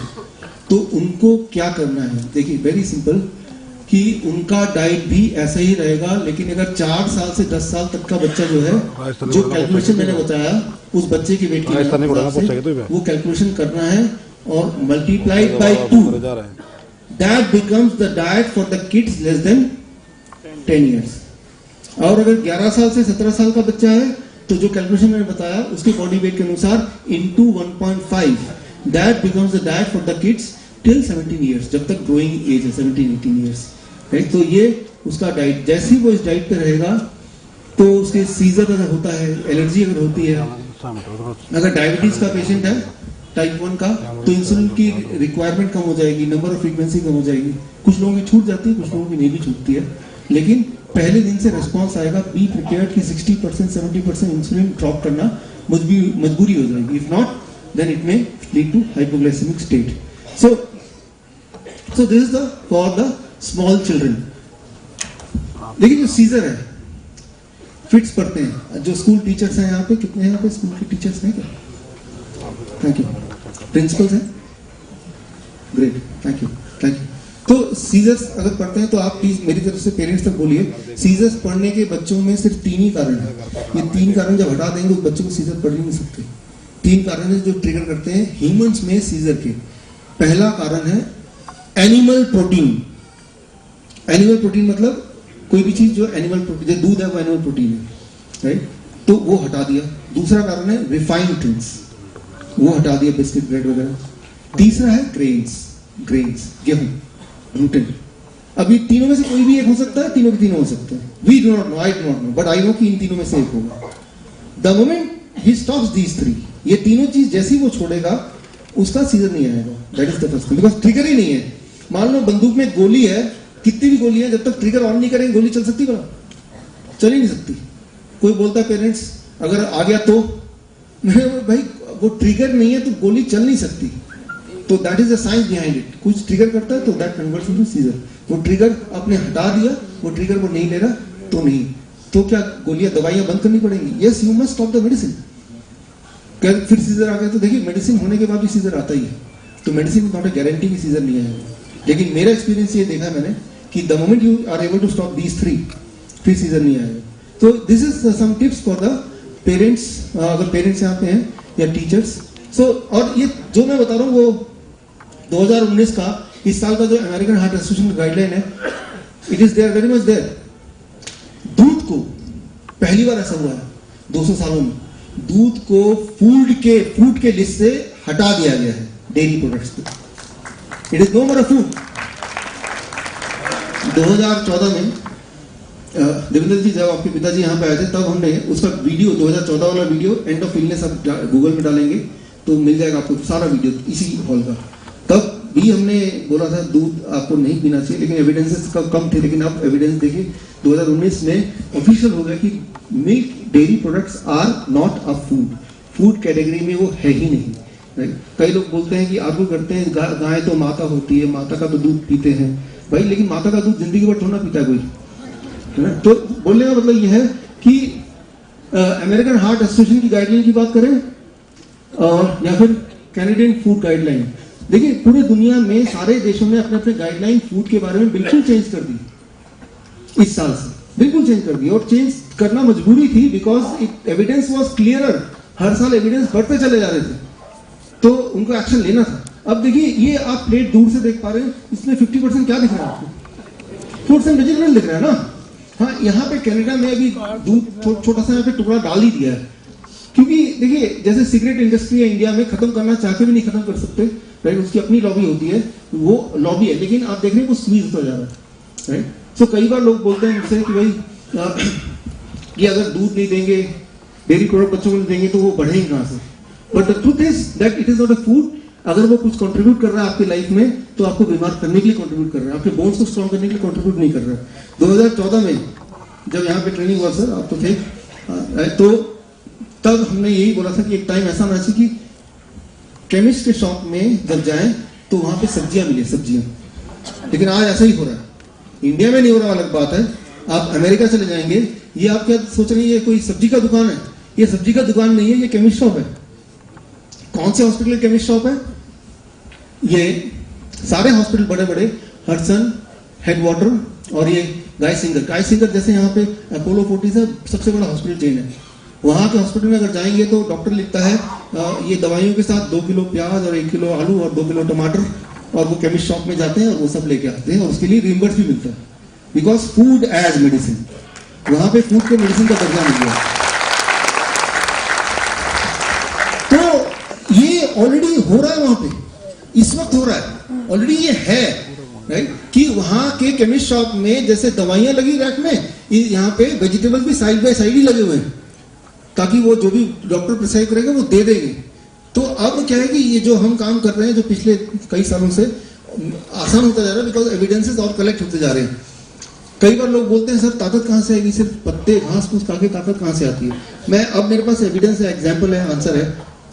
दुनिया का सबसे स्ट्रांग आदमी आप टाइप करके देखिए गूगल में, Patrick Baboumian, the world strongest man. कुछ साल पहले इनको लगा कि मेरी ताकत इतनी बढ़ गई, लेकिन और कैसे बढ़ाऊं? बुल की तरह, सांड की तरह ताकत कैसे हो जाए? तो दिमाग में ख्याल आया कि सांड क्या खाता है, तो कहा मैं भी वही खा लेता हूं। और वो खाने के बाद it has been 5 years, he became the world strongest man. अब देख लीजिएगा चक्कर में। तो और ऐसे हजारों एग्जाम्पल है, टाइम कम है मेरे पास, राइट, आपके पास। सो अब स्ट्रेंथ की बात करते हैं, एंड्योरेंस की बात करते हैं। तो एंड्योरेंस में दुनिया में सबसे वर्ल्ड रिकॉर्ड किसका है? Again Fiona Oakes, world fastest women. 4 world record है इनके गिनीज बुक में। फास्टेस्ट वुमेन, लॉन्गेस्ट मैराथन, आप चेक कर सकते हैं, आजकल तो चेक हो जाता है। सो इनकी डाइट क्या है? Only plants, and that made her fastest in the world, fastest. फिर 83 years, जब ये 47 year की थी, इनको कैंसर हो गया। तो इनको अपने जैसा कोई मिला डॉक्टर, तो उन्होंने बोला कीमोथेरेपी नहीं करना, रेडिएशन नहीं करना, just be on this diet, the kind of diet जो मैंने आपको बताया। आज 83 years की है और इनको, शी इज अ लेडी, इनको अमेरिका में आयरन मैन का खिताब मिला है। आयरन मैन का खिताब, आयरन मैन का खिताब आप भी जीत सकते हैं। उसके लिए 42 किलोमीटर्स आपको दौड़ना है, 4 किलोमीटर स्विमिंग करना है और 180 किलोमीटर साइकिलिंग करना है, और ये सारा कुछ 16 घंटे के अंदर करना है, तो आयरन मैन मिलता है। तो कोई अगर ये बोलता है कि ताकत कहां से आएगी, तो कितना ताकत चाहिए आपको? दुनिया में जो इंडिया में विराट कोहली, जब एथलीट्स को लगता है कि एक लेवल में जाके अब और क्या, अब और आगे इंप्रूव क्या करना है, तो अभी आप देखेंगे ट्रेंड आ चुका है। हॉस्पिटल में मैंने दिखाया, एथलीट्स में दिखाया, इंडिया में और बाहर में। तो लास्ट रिजॉर्ट इज कि हमें प्लांट पे आना ही होगा। कोई सर की तरह ठीक होने के इरादे से आ रहे, कोई अपना परफॉर्मेंस को इंप्रूव करने के लिए इरादे से आ रहे, कोई बड़े बड़े हॉस्पिटल चेन कि हम एग्जिस्टेंस में रहें इस इरादे से आ रहे हैं। लेकिन आना ही पड़ेगा, because that is the true way to heal, that is the true way for the health. So देखिए, मैं तो लास्ट में यही बोलूंगा, ये जो डीआईपी, मैं डीआईपी डाइट बोल रहा हूँ इसको, क्योंकि कई लोग बोलते हैं हम तो प्लांट खाते हैं, लेकिन वो क्वांटिटी मैटर करती है, वो किस रूप में खा रहे हैं वो मैटर करते हैं। वो तल के खाना नहीं, आलू भुजिया। सो आलू भुजिया होता है, आलू मेथी, अच्छा, कि मैं तो प्लांट खा रहा हूँ। जो कोल्ड ड्रिंक पीता बोलता है मैं भी तो प्लांट ही खा रहा हूँ ना, ये एनिमल से तो बना नहीं, कोल्ड ड्रिंक दूध से तो बना नहीं। लेकिन प्लांट खाना है जिस फॉर्म में मैंने अभी एक्सप्लेन किया, which we call as DIP diet, right, जिन्होंने वीडियो देखा उनको पता है कि why I named it DIP diet. तो नंबर 1 आपका पेन रिलीव होता है। पेन चाहे वो एंजाइना पेन हो, घुटने का दर्द हो, कोई ट्यूमरस पेन हो, किडनी स्टोन का पेन हो, आपका पेन कम होता है ना, पहली बात, राइट। साथ में it relieves the pain of A animal. Animal का दर्द भी आप कम कर रहे हैं, उनको ना मार के, राइट। जो लोग यहाँ वेजिटेरियन है, मैं उनको बोलना चाहूंगा कि आप जो ग्लोबल पेन भी घटा रहे हैं, ग्लोबल वार्मिंग घटा रहे हैं। कैसे?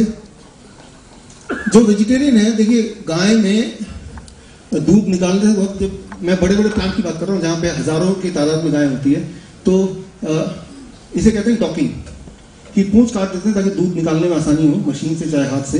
जिससे क्या होता है, मक्खियां वो भगा नहीं पाते, पूंछ से भगाते हैं ना मक्खियां। इससे क्या होता है, गाय में ये मेस्टेटिस बोलते हैं, ये बीमारी हो जाती है। और इस बीमारी जो लगभग हो जाती है, लगभग ना होना अनयूजुअल है, होना नॉर्मल है। और अब जब दूध निकालते हैं ना, जो दूध मिलता है आपको इंडस्ट्रियल मिल्क, दूध के साथ बैक्टीरिया होता है, ब्लड होता है, पस होता है, पेस्टिसाइड होता है, आर्टिफिशियल हार्मोन होता है, एंड एंटीबायोटिक होता है। एक्चुअली जो आपका आइसक्रीम में जो है वो फिर दूध नहीं है, ये सब भी है। और हर बार है ये। कई बार बोलते हैं वेजिटेबल लेंगे उसमें पेस्टिसाइड होता है, हाँ उसमें पेस्टिसाइड होता है, लेकिन दूध में इसके अलावा ये सब भी होता है। दुनिया में जो एंटीबायोटिक्स बनती हैं उसमें 80% एंटीबायोटिक्स तो एनिमल को लगते हैं, जो एनिमल आप खाते हैं। जो दूध पी रहे हैं वो भी तो एनिमल का एंटीबायोटिक आपके पेट में जा रहा है। सो जितनी एंटीबायोटिक्स की प्रोडक्शन वर्ल्ड ओवर होती है उसमें 80% goes to animal and 20% goes to human body. But वो जो एनिमल को गया वो भी तो ह्यूमन बॉडी के अंदर ही जा रहा है ना, क्योंकि वो भी तो आप ही के लिए बना है, राइट। सो आप एनिमल का पेन कम कर रहे हैं अपने पेन के साथ साथ। साइंस एक बहुत इंपॉर्टेंट जर्नल है, इसमें बताया गया कि जब 1 किलो मीट बनता है, 1 किलो मीट बनाने के लिए 1 लाख लीटर पानी की जरूरत पड़ती है, 1 किलो मीट। और 1 किलो आलू ग्रो करने के लिए 500 लीटर पानी की जरूरत पड़ती है, 500 लीटर, राइट। तो आप अर्थ का बोझ भी हल्का कर रहे हैं ना। अब देखिए, एक आदमी जो एनिमल फूड भी खाता है, डेयरी प्रोडक्ट भी खाता है, तो पूरे साल भर में जितना क्रॉप आप खाते हैं डायरेक्टली इनडायरेक्टली, आप जानवर खा रहे हैं, लेकिन जानवर क्या खा रहा है, पत्ते घास फूस खा रहा है ना। जितना क्रॉप खाते हैं आप, that is equal to 2 football grounds एक आदमी के लिए। लेकिन अगर आप प्लांट ही खाएं सिर्फ, तो 2 फुटबॉल ग्राउंड में पूरे साल भर में 14 लोग खा सकते हैं, 14 लोग, जहां तो सिर्फ एक ही लोग खा सकते हैं। समझ रहे डिफरेंस, राइट। 2050 तक जितना फूड अभी दुनिया में है, इससे डबल फूड चाहिए होगा। और अभी भी इंडिया की बात करें तो इंडिया की रैंकिंग 102-3 है हंगर इंडेक्स में। मतलब हमारे देश में हर दिन 20 करोड़ लोग भूखे सोते हैं, हर दिन। दुनिया में हर दिन हर 5वां बच्चा भूखा सोता है, हर दिन। वो अभी है, 2050 में क्या होगा वो तो वर्ष ही होगा, राइट। तो ग्लोबल पेन आप कम कर सकते हैं by adopting a plant, right. अपना दर्द, एनिमल का दर्द, इस प्लेनेट का दर्द, इस वक्त आपके लिए, हम सबके लिए, इस दुनिया में जो जानवर हैं वो है 100-150 करोड़ गायें हैं, 100 करोड़ भेड़ हैं, 100 करोड़ पिग्स हैं एट दिस मोमेंट, जो इंसान खाने को तैयार है।